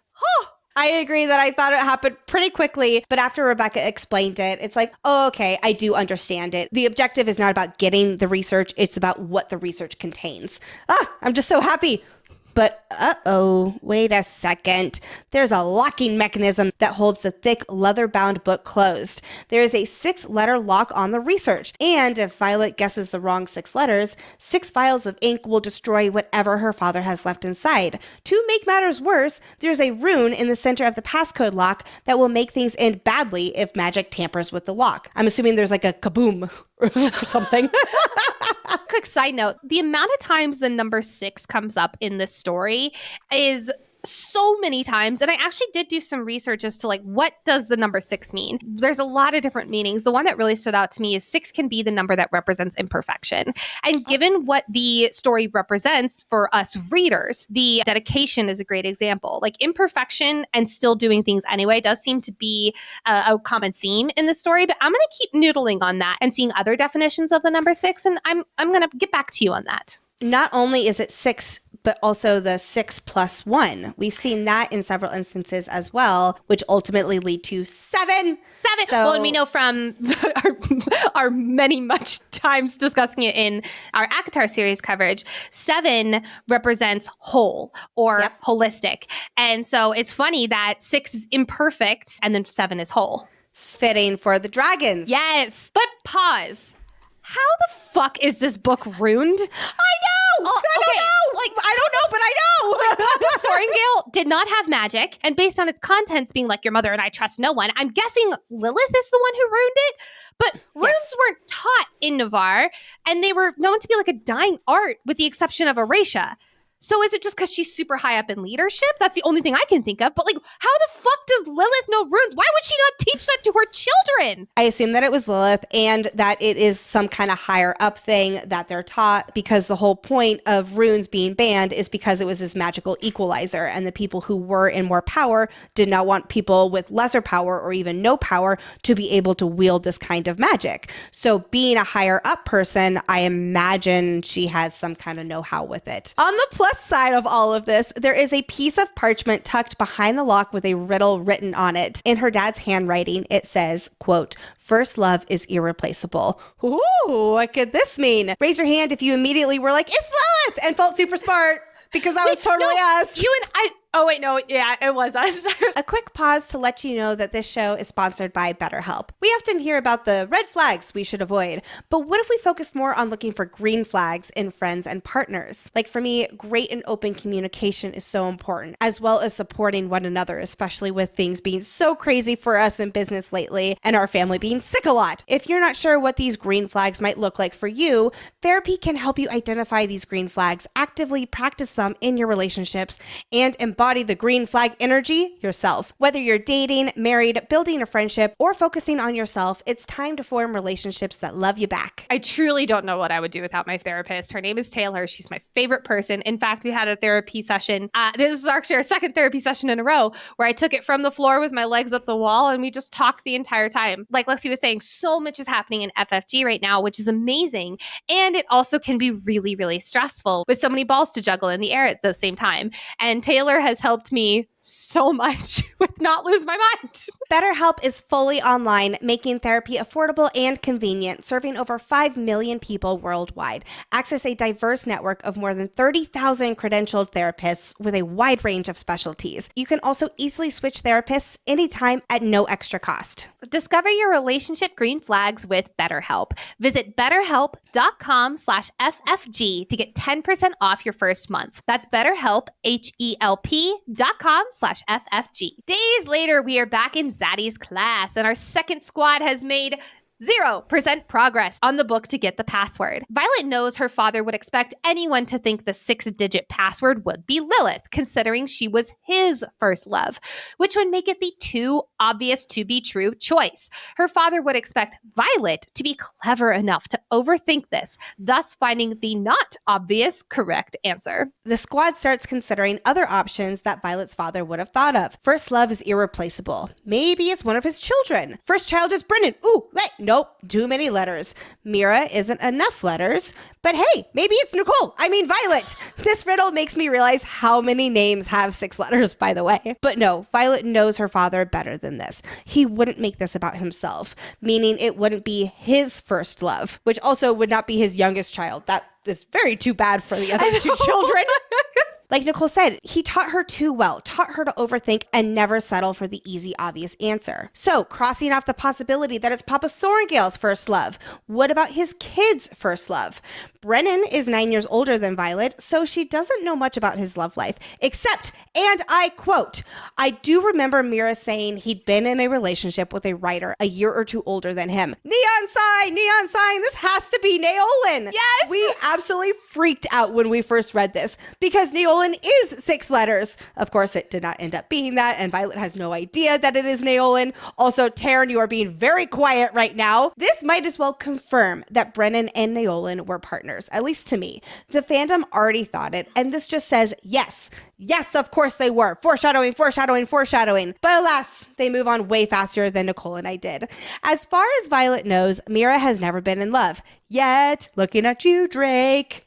But hello, what about Violet's first love? She would have been the one to decipher the research after all, so it makes sense that the first love password would have been in reference to Violet's first love. We know that before Zaden, Violet has only been with 2 guys, both infantry. Her first one was for 7 months when she was 18, and in the words of Auric, it fits. Yeah, Halen does have 6 letters. Although Asher apparently loathed this one, which seems to be a theme. I'm about to go off on Halen quite a lot.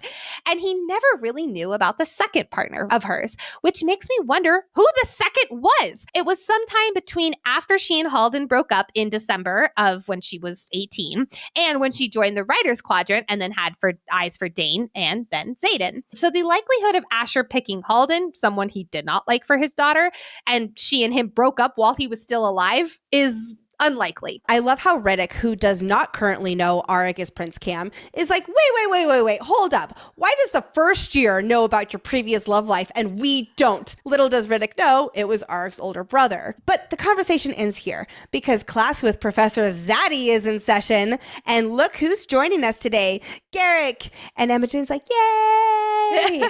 As well as a full house of infantry cadets in the amphitheater.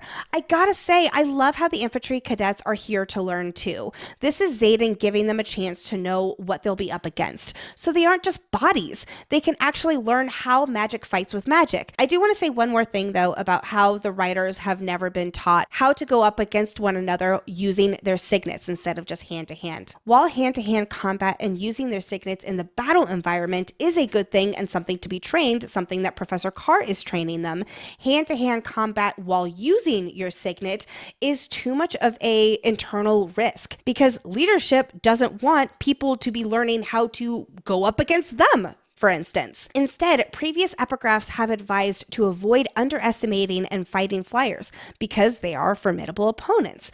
Wouldn't it make sense to Signet spar before so that they could then go up against these formidable opponents instead of stay on your dragon strategy? I think it comes down to the mindset of writers thinking they're all powerful on their dragons and that they're literally not trained to use their signets to their advantage in hand to hand. And again, I believe it's also because Navarre wants to keep them under control.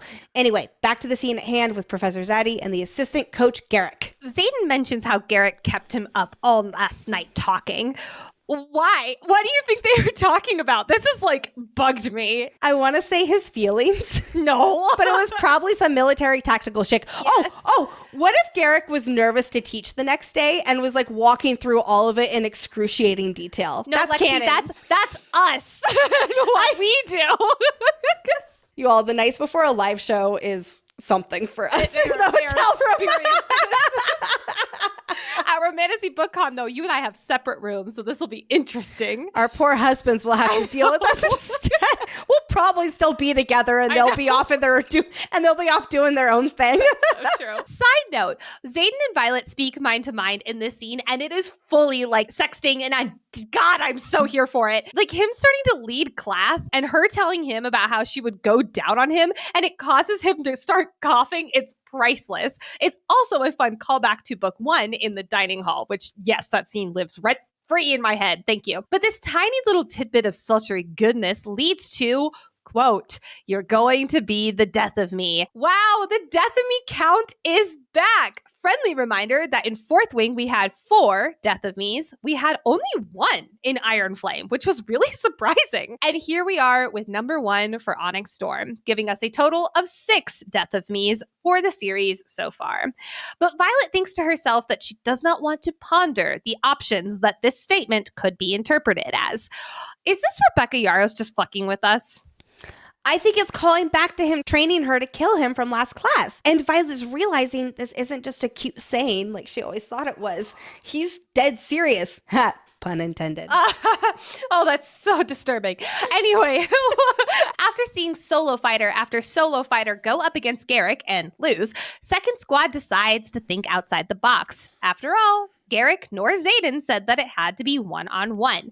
So it only takes a little flirty teasing from Garrick to Imogen to get them to step onto the mat, which I am so with Riddick on this one. Quote, "Oh gods, just stop flirting and fuck already." It does make me wonder why they haven't, and they clearly want to. They're attracted to each other, in my opinion, and that's what we're seeing.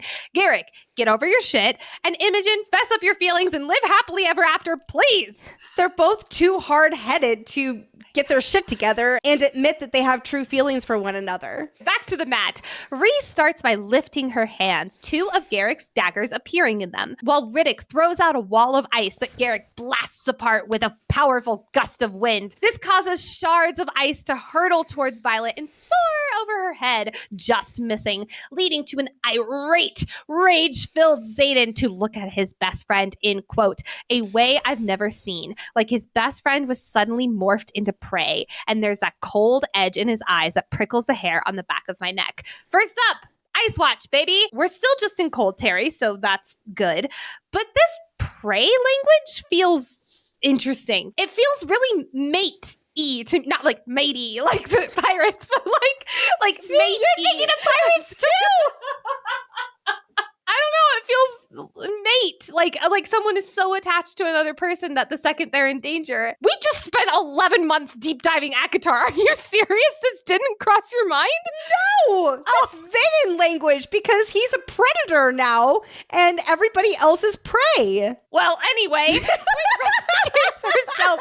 Well, Kat uses the opportunity to heighten Garrick's confusion, making his head swivel back and forth to the 2 Quins. And Violet takes her window of opportunity, throwing the dagger from Rhys, which is really from Garrick, close enough to Garrick, but not too close where it will do actually any real damage. But Garrick whips his hand out and causes a gust of wind to knock the blade back about 20 20 feet. Well, fine, that works too, Garrick. Violet pulls a lightning strike down from the sky, striking the hilt of the dagger instead of Garrick, which she could have easily done, and thunder quickly follows after. Game over. Second squad 1, Garrick 0. And the crowd goes wild. Wait, not the crowd. There's one person slow clapping. A sandy-haired, green-eyed, infantry blue-clothed royal highness makes his presence known. Well, well, well, look who we have here. The prince of douche canoes, the cheater, auburn hair eater, the biggest basket bitch of them all, the weasel prince of whining, the poster boy for red flags and regret, the walking, talking poop on a stick, the dumpster fire of a human being, the grown-ass toddler tantrum thrower, the one, the only Prince Halden Tari, aka Violet's scumbag of an ex-boyfriend who she hasn't seen in 3 years. Bravo! Let's go through a quick timeline, shall we? While stationed at Basgiath, Violet took up a relationship with the prince who was about to go into his first year at the infantry quadrant. This is all while Violet is training to enter the Scribe quadrant when she was 18. They dated from the summer into December, but we can imagine that things started going south after Threshing, aka October 1st, when Halden's twin brother Alec was killed by Zaden. Which Halden seemingly doesn't know about.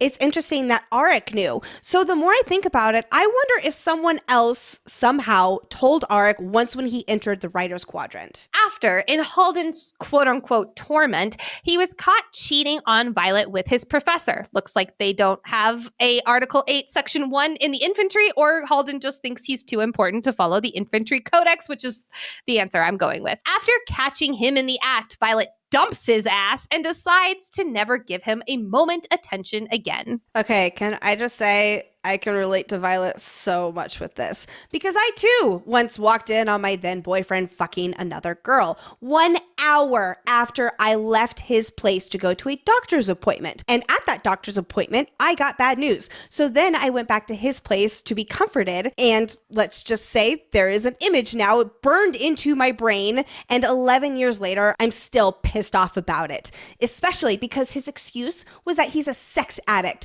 But turns out she also thought she was his girlfriend. So bottom line, I hope your balls always itch, Italian stallion. I'm fine. 11 years later, I'm totally fine. It looks like Halden, however, did not learn his lesson. We're going to just really rip Halden a new one and go through every single thing he says and every single red flag associated with every single thing he says from his conversation with Violet. Pause. This is probably a really good moment for you to start working out, and you're about to get real hyphy here, friends. Lexi and I are taking out all of our pent-up anger on our ex-boyfriends during this part. Number 1, quote, "Never figured you for Rider Black, but power looks good on you." Here's the red flags from this statement. First off, "never figured you for Rider Black" implies doubt in her ability to ever be a writer. It's GFDD all over again. Then, quote, "power looks good on you." This implies that she would be power hungry and that he is the one who notices. Also, Halden is extremely powerful as the crown prince. So there's this element of like, oh, we'd be so good together, you powerful being. Next statement, quote, "you aren't going to ask how I've been? My brother's missing, you know." This is with an air of absolutely 0% concern. I love how they're searching for Arik at all of his, Halden's, stomping grounds, including brothels. The red flags from this statement are as follows. Quote, "you aren't going to ask how I've been?" He's trying to make her feel bad for not prioritizing his needs, and he's trying and failing to make her feel guilty as a result. Dude, you cheated on her, and you're like, you're not thinking about me? All the while, she's asking valid questions like, why the fuck are you here? And then he's like, my brother's missing, you know? He's using this as emotional leverage rather than, I'm going to call it actual distress. Next statement from Halden, quote, "seriously though, no hello, not even a compliment on the tailoring of my uniform or the fresh haircut. I'm heartbroken, Vi." Instead of answering her questions like, why the fuck are you here? And actually addressing the real reason for him being here, he's making himself the center of attention, something he is very good at. Plus, it is also an attempt to force Violet into looking at him in an admiring way, which obviously fails. And of course, this gives him the opportunity to boost his own self-esteem. I have dated so many Haldens. Like, reading this statement especially is... Yeah. Then we have my personal Halden favorite line. When Violet comes in with a gut punch of reminding him that the only hair she remembers is his professor's when she was writing him. First off, I love the extra little detail of his professor writing him. I like to think it's because he wants his bedroom partners to do all the work. But then iconically, he says, oh my God, this like infuriates me. Quote, yes, I cheated, but you have to remember I was still suffering from the loss of my twin. I had a guy call me one time. We were dating. It was in college. We were on Christmas break and he called me and he told me that he cheated on me the night prior. And I was like, why would you do that? Like, why? And he gave some stupid excuse that was like not even an excuse in the slightest. It was like, I was at a party last night and this girl was flirting with me and I just couldn't resist her. You know what sucks though? I still stayed with him. Don't do that. Oh no!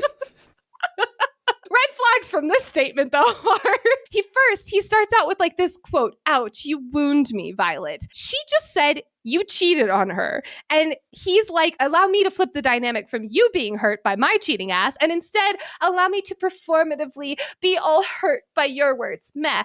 Thank God Violet is like, you grief does not excuse this. And then of course Halden's like, quote, yes, I cheated on you, but you have to remember I was still suffering from the loss of my twin. Red flag. Using his trauma to avoid accountability for him cheating, implying that he was forced to cheat. Then the whole quote. And here I thought you'd thank me for offering to step in. Basically trying to transition the topic to, here, I did something nice. Why are you still mad at me?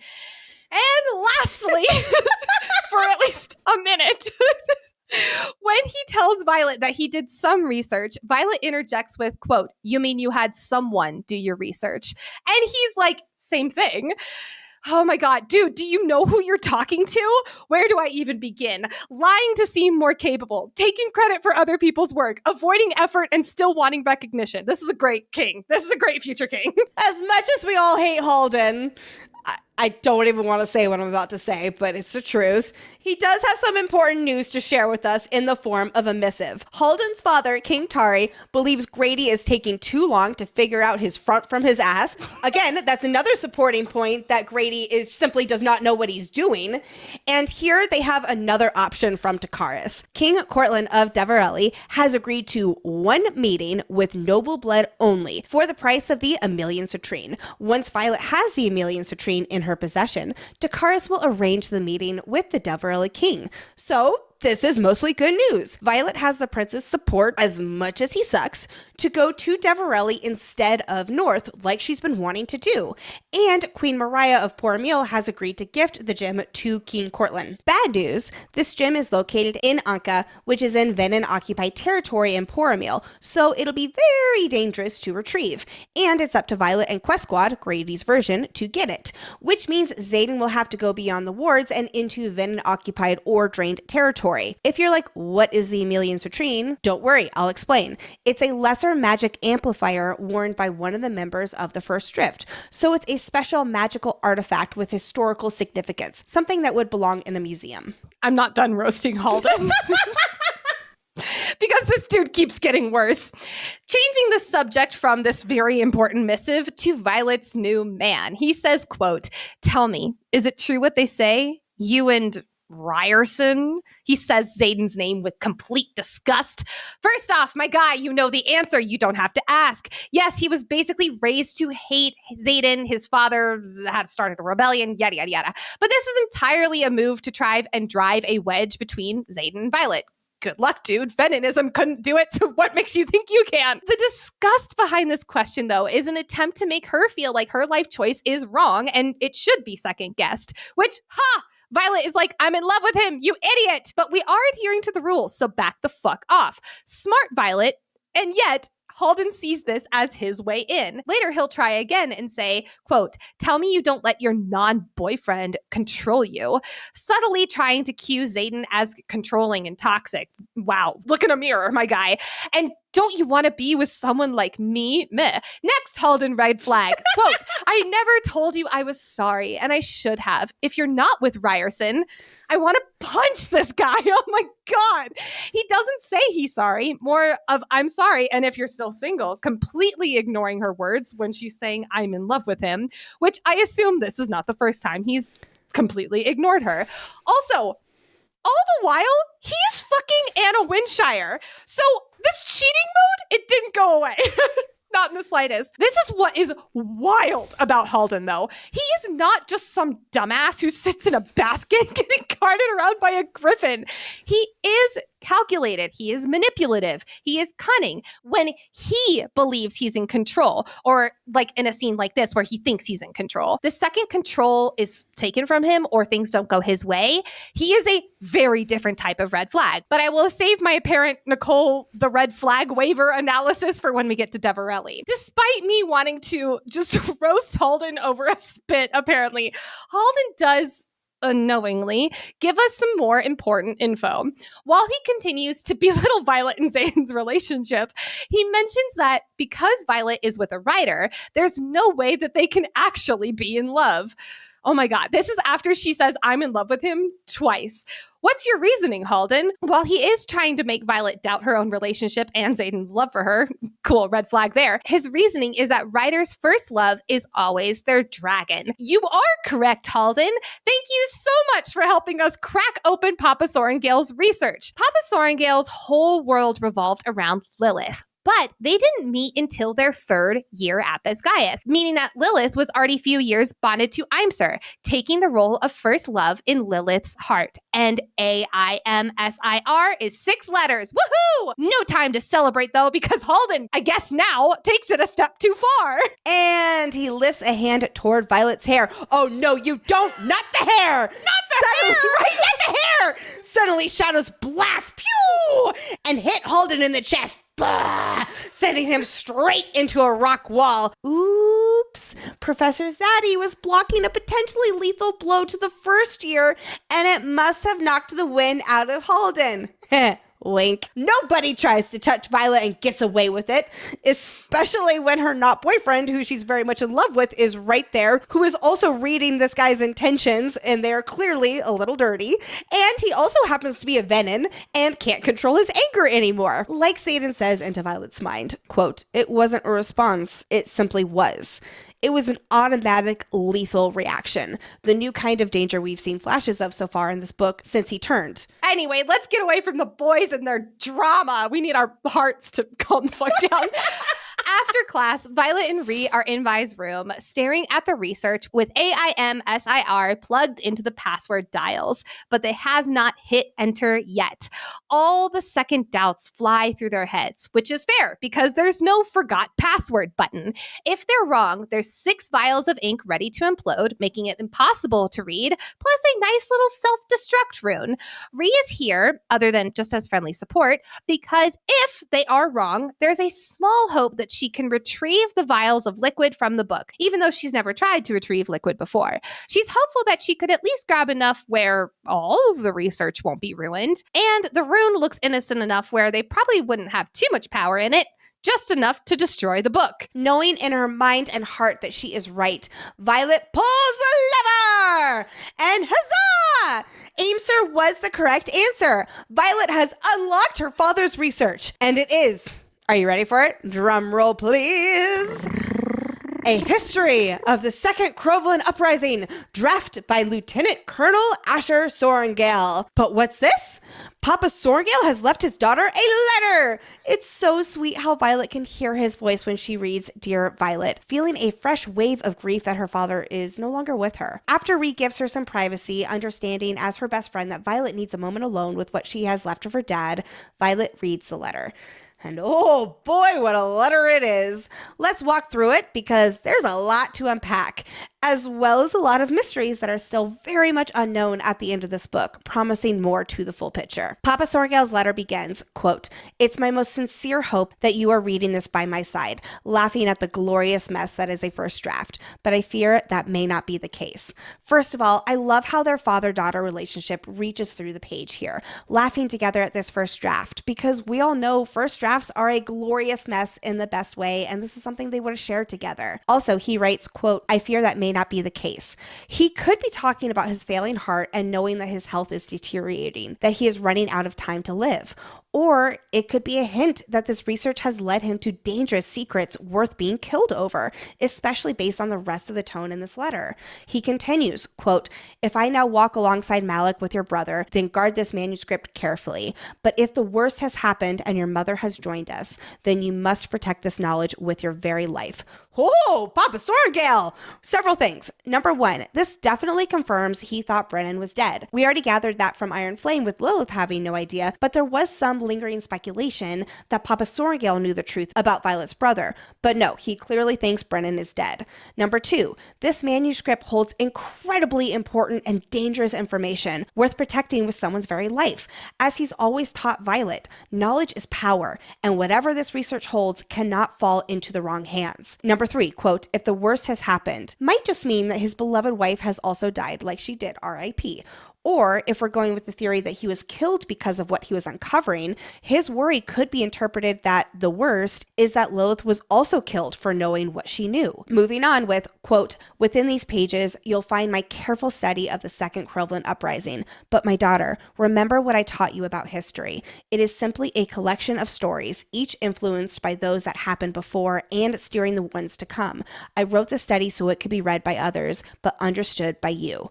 Papa Sorgale has been preparing Violet her entire life for uncovering the truth. He encouraged her to think critically, to analyze the past and who told it, to learn about the present. He couldn't outright tell his daughter about the Venin and Navarre's secrets because she was too young and it was too dangerous to blatantly tell her, but he's left her clues and trusted her so she can put the puzzle pieces together. Remember back in his hidden letter to her tucked away in the Fables of the Baron, quote, "Remember that folklore is passed from one generation to the next to teach us about our past. If we lose it, we lose the links to our past. It only takes one desperate generation to change history, even erase it.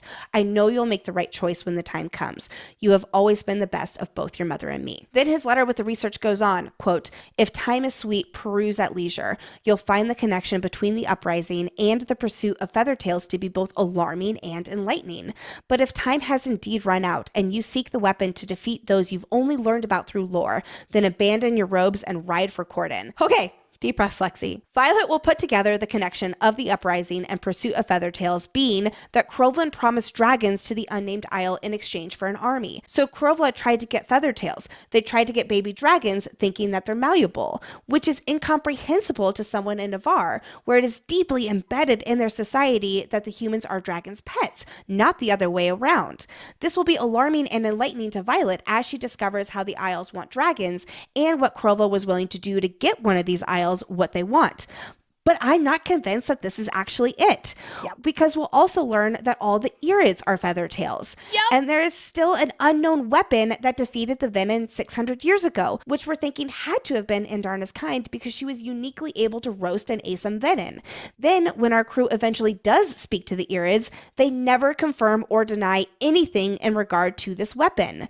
So I'm thinking while Papa Sorgale was doing his research around the Isles, he learned about the Irids. He may have even make contact with them since they can speak to anyone. So here it's a double meaning with Feathertails. Baby dragons, yes, in the obvious sense with the Second Crowland uprising and what they were after, but also the Irids, and that is what Violet must understand. They are the key to defeating the Venin. He continues, quote, "You have always struggled with Crowlish, but I made sure Dane would be capable should you need him, should he not choose to cross the parapet this summer. If he follows in the footsteps of his father, you must find the strength to let go of your affection for him." This gives an approximate timestamp on his letter here. It's early 632, the same year that he died, and it is after he has dropped off the 6 tomes on his Isle research in Develli. This is also big warning bells saying, do not trust Daddy Atos, whether it is leadership as a whole and Daddy Atos representing that, or specifically Daddy Atos. We know we can't trust him. Quote, From Corden, book passage to Deverelli. You will be safe beyond the reach of magic there, and quietly seek the merchant, Narelle Ansem. Take her the rarest item you possess. Be sure it's truly exceptional to be given what you need. Do not send another in your stead. Should you travel under the banner of Navarre, beware their king. He bears grudges and speaks only in profit. We'll learn a lot more about this as it unfolds when Violet travels there. But in hindsight, we know that the rarest item is Violet's mind, although she will think that the rarest item she possesses is Indarna's dragon eggshells, since she is the only Erid on the continent. I also wonder if this means that her father has also definitely met the king of Deverelli too. Probably, especially since he knows he speaks in profit. I'm so excited to analyze every single thing the King of Deverelli says, looking at it through the line of profit. And finally, the letter ends with, quote, I am so sorry this falls to you, my brightest light. Trust only Mira. I assume this is him saying you can trust only our family. Brennan is gone, and assuming the worst has happened and their mother is gone too, Violet's only unconditional protector is now her older sister. This information, this mission, this truth to uncover cannot be trusted with anyone else. Only the Sorrengail family. I'm so sorry, Lexi, but we have to put Papa Sorrengail's research aside for now because the boys and their drama are back. Zaden saying fuck to Article 8, Section 1 of the Codex is at Violet's door, and boy, does he look distressed. Not only if they get caught, could he be kicked out of Basgaeth and go back beyond the wards, but as Atos showed us last episode, he has no problem punishing Violet in a way of punishing her squad. But Zaden is clearly not thinking about the repercussions. Instead, he is needing the answer to one question. Did you love him? I love Zaden. He is my number 2 book boyfriend. But oh, Zaden. Yes, Violet is annoyed, thinking that this must have been how he felt last year when Violet felt inadequate to Kat. Does Zaden deserve a lowercase L here? Yes, he does. I get jealousy, but this is He's holding on to this a little tight. Is she not allowed to have loved anyone before you? And I would say the same thing if the roles were reversed. Yes. She didn't know you, my guy. Well, she also hated you because of Fen Ryerson. Well, and then when we also think about everything with Kat, he was telling her there's no reason for you to be jealous of Kat because he never loved her. Yeah. So he thinks of it very much in that black and white. Yeah. While at the time, Violet was like, no, my feelings are valid because I'm jealous of her and I have every reason to be. She's fucking with me. Now, I will give Zaden this, and I'm about to look through things in his point of view, but I also want to give him this right now. Halden is acting like Kat was last book. Yes. So I get that he's jealous, but there's a difference between being jealous and mad at Halden and being jealous and forcing information out of Violet. You know what I mean? I do want to look at this jealousy from Zaden's POV, and we'll see how the L is looking at the very end. It is my obligation to quote this entire swoony line from Zaden. This actually might take it down to a lowercase L just for me. Quote, yes, love, I'm jealous. I'm jealous of the armor that holds you when I can't, the sheets of your bed that caress your skin every night, and the blades that feel your hands. So when the prince of our realm walks into my classroom and starts talking to the woman I love with what can only be considered intense familiarity, and then has the audacity to ask her out right in front of me, naturally, I'm going to get jealous. Zaden just got a front row seat to watching an ex not only hit on his girl, but literally try to demean their relationship and wiggle his way back into her heart. Zaden is right now not able to be what he wants to be for Violet. He's a professor, so he's having to, adhere to the rules of Article 8, Section 1. He's also having to hold himself back sexually because he's a Venin, so he doesn't feel like he's able to give her that. And then just to top it all off, he's the worst possible thing for her right now with being Venin. Those are his words. So in walks this guy who used to be in her heart, and there's a small bit of him that wonders if he can be what he believes Violet needs and thus crawl his way back in. But there's one more reason that Zaden is jelly. He says, quote, I picked up on a lot of things he was thinking, not intending. Alarm, alarm, alarm. This is one of the first of many hints that we will get that Zaden's Signet is either growing stronger because he's Venin or because he's not just a type of intrinsic. He is a full intrinsic with, I love that, being able to read someone's whole thoughts and not just their intentions. When we were in Denver, Rebecca Yarros said that we've only seen about 50% of Zaden's Signet. That's a whole lot that we haven't seen. I was shocked when she gave us that answer. I thought for sure it was going to be more like 70 to 80%, even after reading all of these little hints in Onyx Storm. But when she said 50%, it's like, oh my God, he's a full intensic. Yep. So I can only imagine what Halen was thinking about Violet, which $10 says he was picturing her writing him again so he doesn't have to do any of the work. And yeah, Zaden, I'm a little bit more with you. That would make me want to hurl too. So I'll lower it to a lowercase L. It is possessive, and he is taking his anger out on her seemingly, which I don't like. But looking at it from his POV, I get where his insecurity is coming from. Violet knows just what to say to get him off the jealousy train. Her heart will only ever be his. Quote, oh boy, you could leave me or even meet Matlick, and it still would be. I've made my peace with knowing there's no getting over you. Well, foreshadowing, this is going to be put to the test next book, that's for sure. Well, we can't forget that several of the first songs on Book 4 playlist are But Daddy, I Love Him and I Can Fix Him. Yep. I love also, this is a quick side note, one of the lyrics in But Daddy, I Love Him is I'm having his baby. No, I'm not. It's like, that just feels like such a fabulous thing. I love that, especially given that we debunked that theory last episode. This causes Zaden to snap, grabbing with two hands her ass. Our ass man is back. He slams his lips onto hers, never once breaking their passionate kiss. He brings her to the bed, hips arching, bodies writhing. Limiting themselves to just these kisses makes them more intense. Then he takes his hands in hers and locks them above her head. But oh no, they're not his hands. They're his shadows. Hot. Light bondage seems to take Zaden to the point of needing her to say something, anything to get his mind off need to fuck her now. How about Violet's dad left her a letter telling her he needs her to go to Develli? Yep, that'll do it. I do love how supportive Zaden is when he learns about Papa Sorrengail's letter and his mission for his daughter. Without even a second thought, he's like, yep, we will do everything we need to do that. That's great. That actually works out very much in our favor because we needed to go there anyway. Let's make it happen. So the plan is set. In order to go to Develli, they will need the Emilian Citrine artifact so that they can gift it to the king of Develli.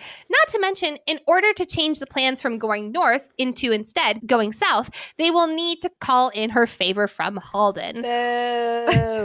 One thing is easy to agree on. They need to leave ASAP, which we will cover next episode. In this Signet power segment of the episode, let's move to the power of precognition by turning our full attention to other important foreshadowing moments for the rest of this book, as well as more speculations for books 4 and 5. While talking to Sawyer, he mentions making a prosthetic leg for himself. Currently, he's working with a wooden one. Over this book, his prosthetic leg slowly gets more and more metal, both literally and in badassery. I also wonder if he starts making one himself, and that's why it starts getting more metal. It's not entirely clear. Justinia mentions how she is not some oracle high off of whatever they're serving.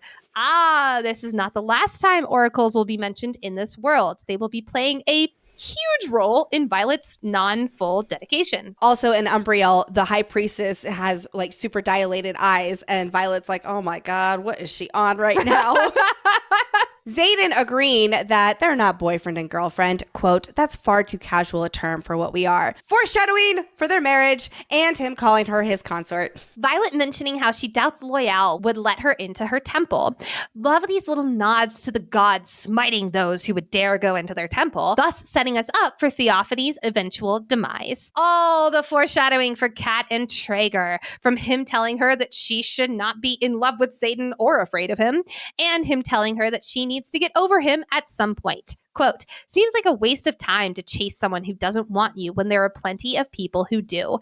This causes Kat's gaze to snap towards him. And I think that this is when they officially started getting together, or like the things were planted, especially because right after this is when they're heavily flirting in the Shantara Tavern. I figured they got together right around the beginning of their Isle Kingdom quest. Violet wonders if Sloan is hiding a second Signet, and we have to wonder that too, especially because her dragon told her about second Signet signets back in Iron Flame. That's how we, the readers, found out about it. Was it because of Liam from his letters like we initially thought from Iron Flame? Or did her dragon just tell her about them because that's a pretty common thing among the marked ones? Or is it because she has one too? And if so, what could her second signet be? Does she ever use it secretly instead of her siphoning signet, which she's afraid to use now? While we're on the Shantara Tavern, though, this whole scene is laden with foreshadowing. The mention of the Temple of Amari being the biggest one in the town. Yes, because we are technically on Amaryllis, aka now just named the continent. While at the pub, Violet explains that knowledge and wisdom are two different things, and that scribes must earn wisdom, and that's why they don't pray to Hideon. She'll give the same explanation to Ferris on the Isle of Hedotus. The mentions of Violet's mother never being temple-minded, quote, which is odd, considering you'd think she'd favor Dune. Nope, assuming that this is because of what Asher did, and Asher did with Violet, but I am foaming at the mouth to know more of the story. Like, when Violet mentions being scared for Zaden, but not having been scared of him since threshing, could this be foreshadowing for next book? I am genuinely thinking that there's going to be a moment next book where, depending on how far gone Zaden is, they're going to face off on a battlefield of some making. And that will be the first time they see each other out of a dream. It will be on opposite ends of a fight. And Zaden will maybe be gone in that moment, so there might be a fear of him, maybe? I could see that. Auric is seated for a signet sparring, meaning his signet hasn't manifested yet. But we don't know if that's true. It very well may have manifested by now, and he's keeping it quiet. Rebecca told us that his signet manifested before Quest Squad and after Iron Flame. So anytime around now, we are on the lookout. Honestly, I wonder if it manifested before Aura tried to challenge the Flyer first year, and another reason he refused to step in was because he knew Violet would handle it. We recorded that before our interview with Rebecca when it was not top of mind. And then at the Six Talons pub in Shantara, Ree worries that Lynx and Auric haven't manifested their signets yet. But don't worry about them. They will both manifest some badass signets. Speaking of which, it is chilling to imagine what Riddick says about if they manifest as an intrinsic, because that means they'll have to execute them. Could this be foreshadowing for when Violet's friends find out she's a dreamwalker and they have to keep this secret? I don't think they would ever execute her or rat her out for her signet. That's not what I'm saying. But this line definitely stood out to me, knowing what Zaden warns Violet after they realize what her second signet is. We have donned our signets, so now let's tap into our mind of a scribe and examine the key meanings of epigraphs from this stretch of chapters. Starting with chapter 14, we get Panchek's second memoir as just a lieutenant. When we were talking to Rebecca backstage, she was saying how this second memoir as a lieutenant is to show how egotistical this dude is, especially with how, I can't believe it, it says, quote, in my vast experience with the Northern Wing. Dude, you're a lieutenant. Calm down. Rebecca was saying how this was one of those moments where she was just giggling herself and laughing at her own joke as she was writing it. And then Rebecca told her sister about it, and she's like giggling and stuff. And her sister's like, I don't get it. This is a super short one, but in the epigraph for 15, it's mentioned how, quote, some combat signets are fearsome, but any rider can be brought low by two things, lack of a shield or a group effort. Especially given how this is the chapter where Zaden goes up against all of the cadets and absolutely reads their intentions to best them on the mat, meaning they did not have their shields up. Then we have our chapter 17, our first epigraph from Asher Sorengale. Having the recording randomly running when this huge tidbit of info dropped and you and I just like froze. Quote, my brightest light. I meant to prepare you, but only had the time for half the lessons you need, half the history, half the truth. And now time runs short. I failed Brennan the day I watched him walk the parapet. Failed Mira when I couldn't stop her from following. But I fear my death will fail you. Your mother and I trust no one, and neither can you. Dun, dun, dun. This is recovered correspondence from Lieutenant Colonel Asher Sorengale to Violet Sorengale screaming. Also, again, knowing that his heart is failing, it could be read as, I fear my death will fail you, as in he knows that he's running out of time with his health. But then the next sentence is, your mother and I trust no one, and neither can you. That is just, to me, alarm bells that he knows somebody's onto him, and he's not gonna make it out of this alive. This was like, I was assassinated code part one. Yes, Like, yes. absolutely. Yes. I also want to point out that this is recovered correspondence. So this is some letter that he wrote her, but where is this letter? Was it tucked into the research? That's what I assume. So I guess so, yeah. I also love that he calls her my brightest light. This is now the second time we've mentioned this. Maybe, I wonder one of the reasons that she manifested lightning is half of because of her mother with the storms and how storms were always really comforting to her, but then also this nickname for her, my brightest light. I love also because her and Zaden have complementing signets where he is the darkness, he is the shadows, and then she is the light. Let us step into the archives where each episode, Lexi educates us on a world building topic to help us better understand this world and the magic within it. You have waited 3 seasons of Fantasy Fangirls for this time. Today's archives topic is Papa Asher Sorengale and his research. Okay, this archive segment is going to be focused more on the timeline and the context around Papa Sorengale and his research. The second Crowland uprising will be a future archives topic, so I'm just going to share a very high-level summary of it today.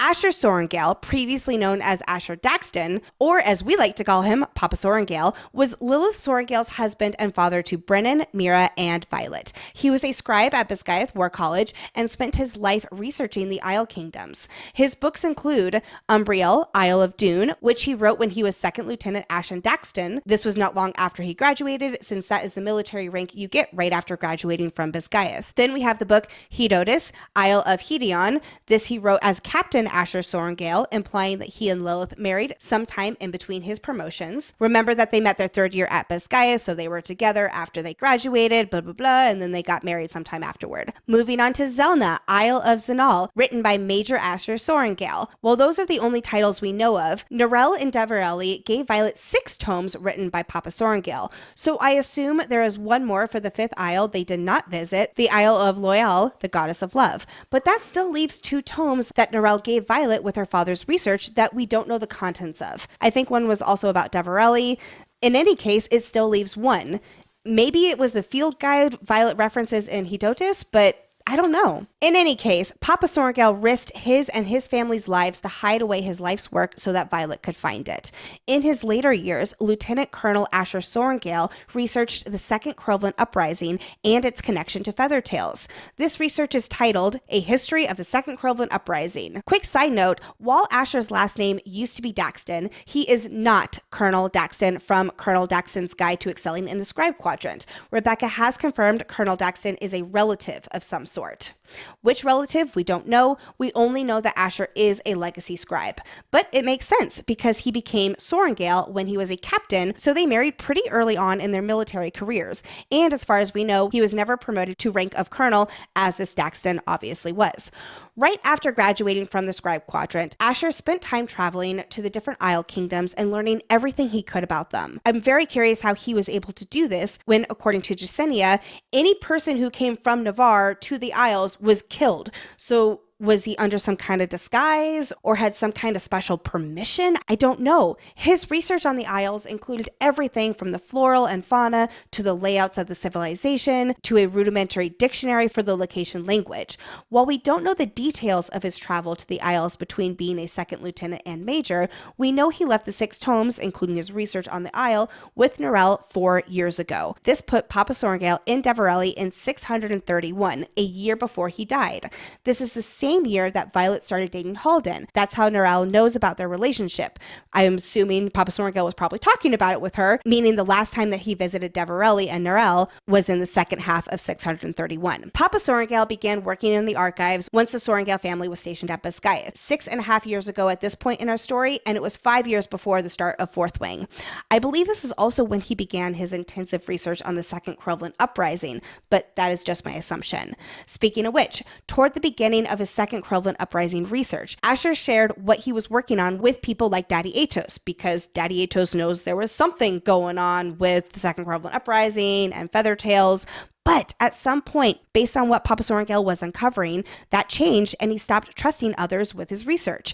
Again, we don't know exactly what the trigger was, but about 6 months before he died, he suddenly got quiet about his research and became secretive. He wasn't even telling Violet the exact details of his work. Based on the context clues we've talked about this episode, he knew that there was a high chance that his research may lead to his death. Before his death, Asher left his work where only his family would know where it was, in the one location he spent the majority of his after-hour time, his and Lilith's chambers. He knew that if his research was left in his scribe's office, it would fall into the hands of Atos or Markham, and he needed to make sure that did not happen. Soon after Brennan's air quotes death, and right around the time the Sorrengails moved to Bisgayeth, Papa Sorrengail's heart began failing him. His heart finally gave out and he died 4 years later. His letter to Violet, again, heavily implies his death was not of natural causes because of the dangerous contents of his research. After his death, he left clues for Violet as another form of protection for his life's work. He was able to do this by writing in a way that while anyone could read his research,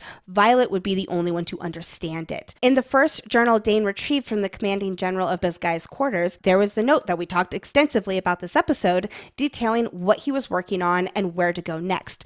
It mentioned, quote, the connection between the uprising and the pursuit of Feathertails, along with advice on where to, quote, seek the weapon to defeat those you've only learned about through lore.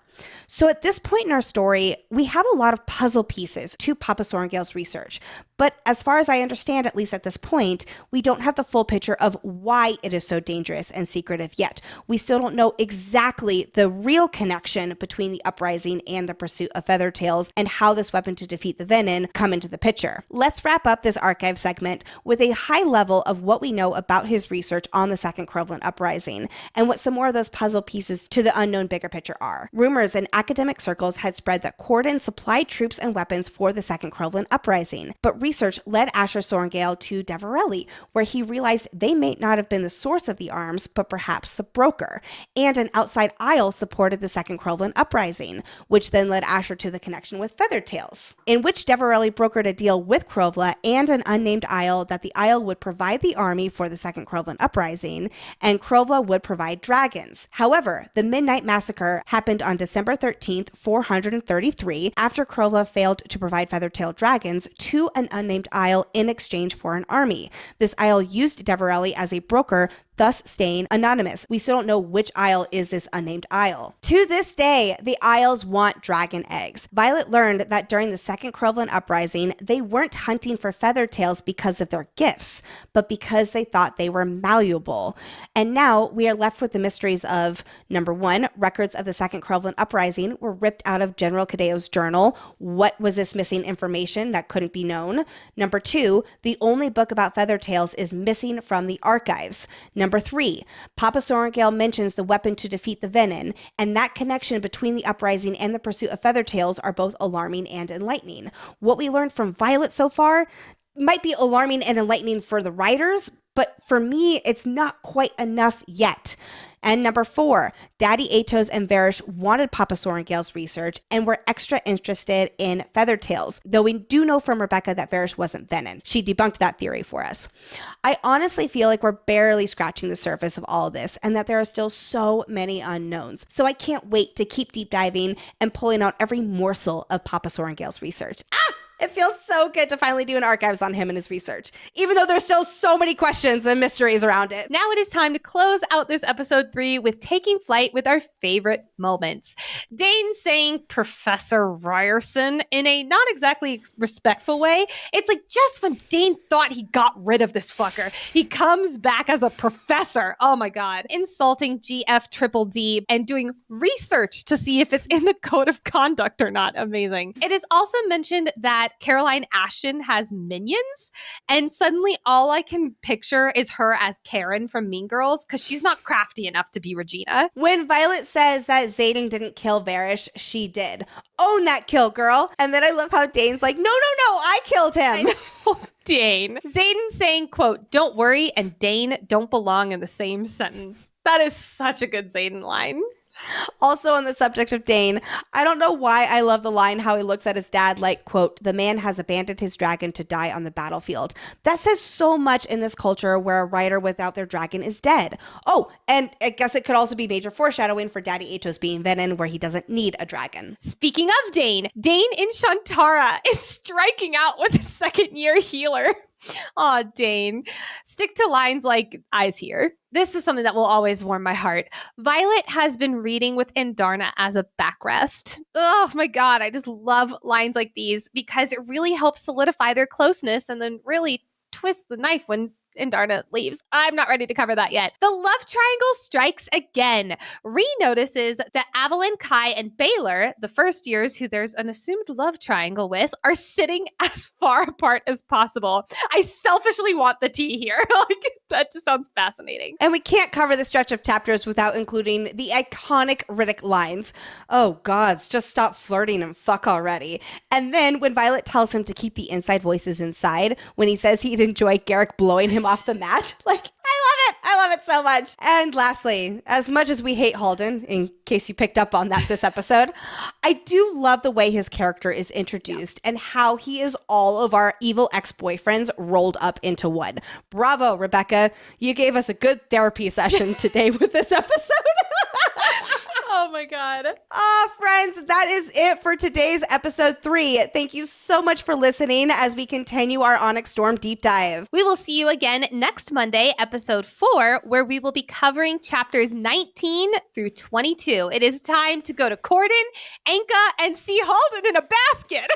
And for Grady to die. Yeah. And Aura. Yay. The next book series we will be covering after Onyx Storm is The Kindred's Curse Saga by Penn Cole, starting with book 1, Spark of the Everflame, in April 2025. Link to get this book are in the show notes. We'd love to give the biggest warm welcome to our newest Iron Squad members. Thank you so much for joining Jen H, Leah M, Morgan J, Saja A, Brittany R, Jen I, Lauren B, Kaylin L, Aniki L, Rachel A, Jasmine, Jolie M, Ellie T, Michelle Joe G, Heaven K, Irina S, Carson, Angela F, Tara P, Amber, Marissa, Katrine Lise G, Renee S, Elizabeth E, Mandy G, Sarah Catherine B, Tabitha W, Diana L, Andrea G, Renee, Gina C, Jen L, Helena K, Lori G, Shalise, Nicole W, Lindsay, Scarlett B, Juliana L, Kelly B,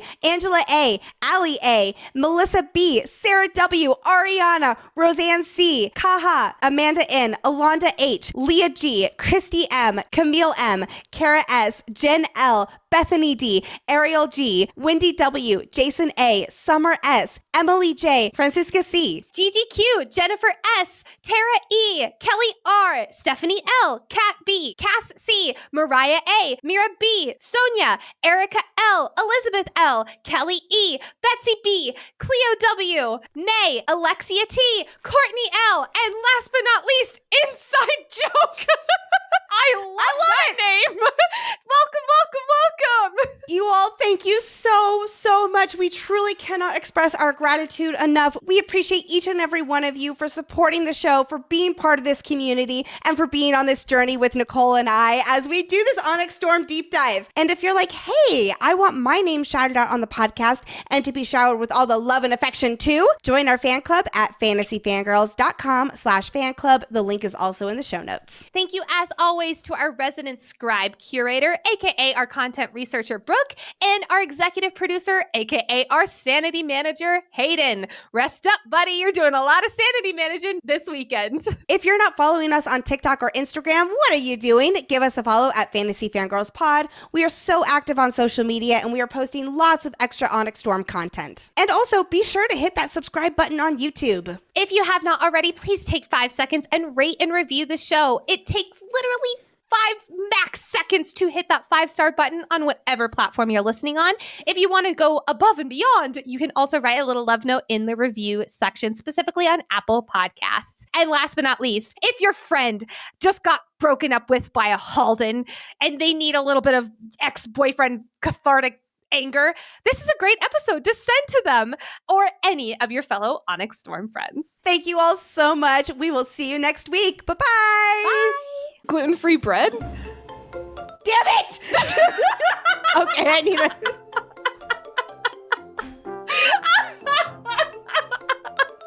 He wasn't. They offered gluten-free. Fuck!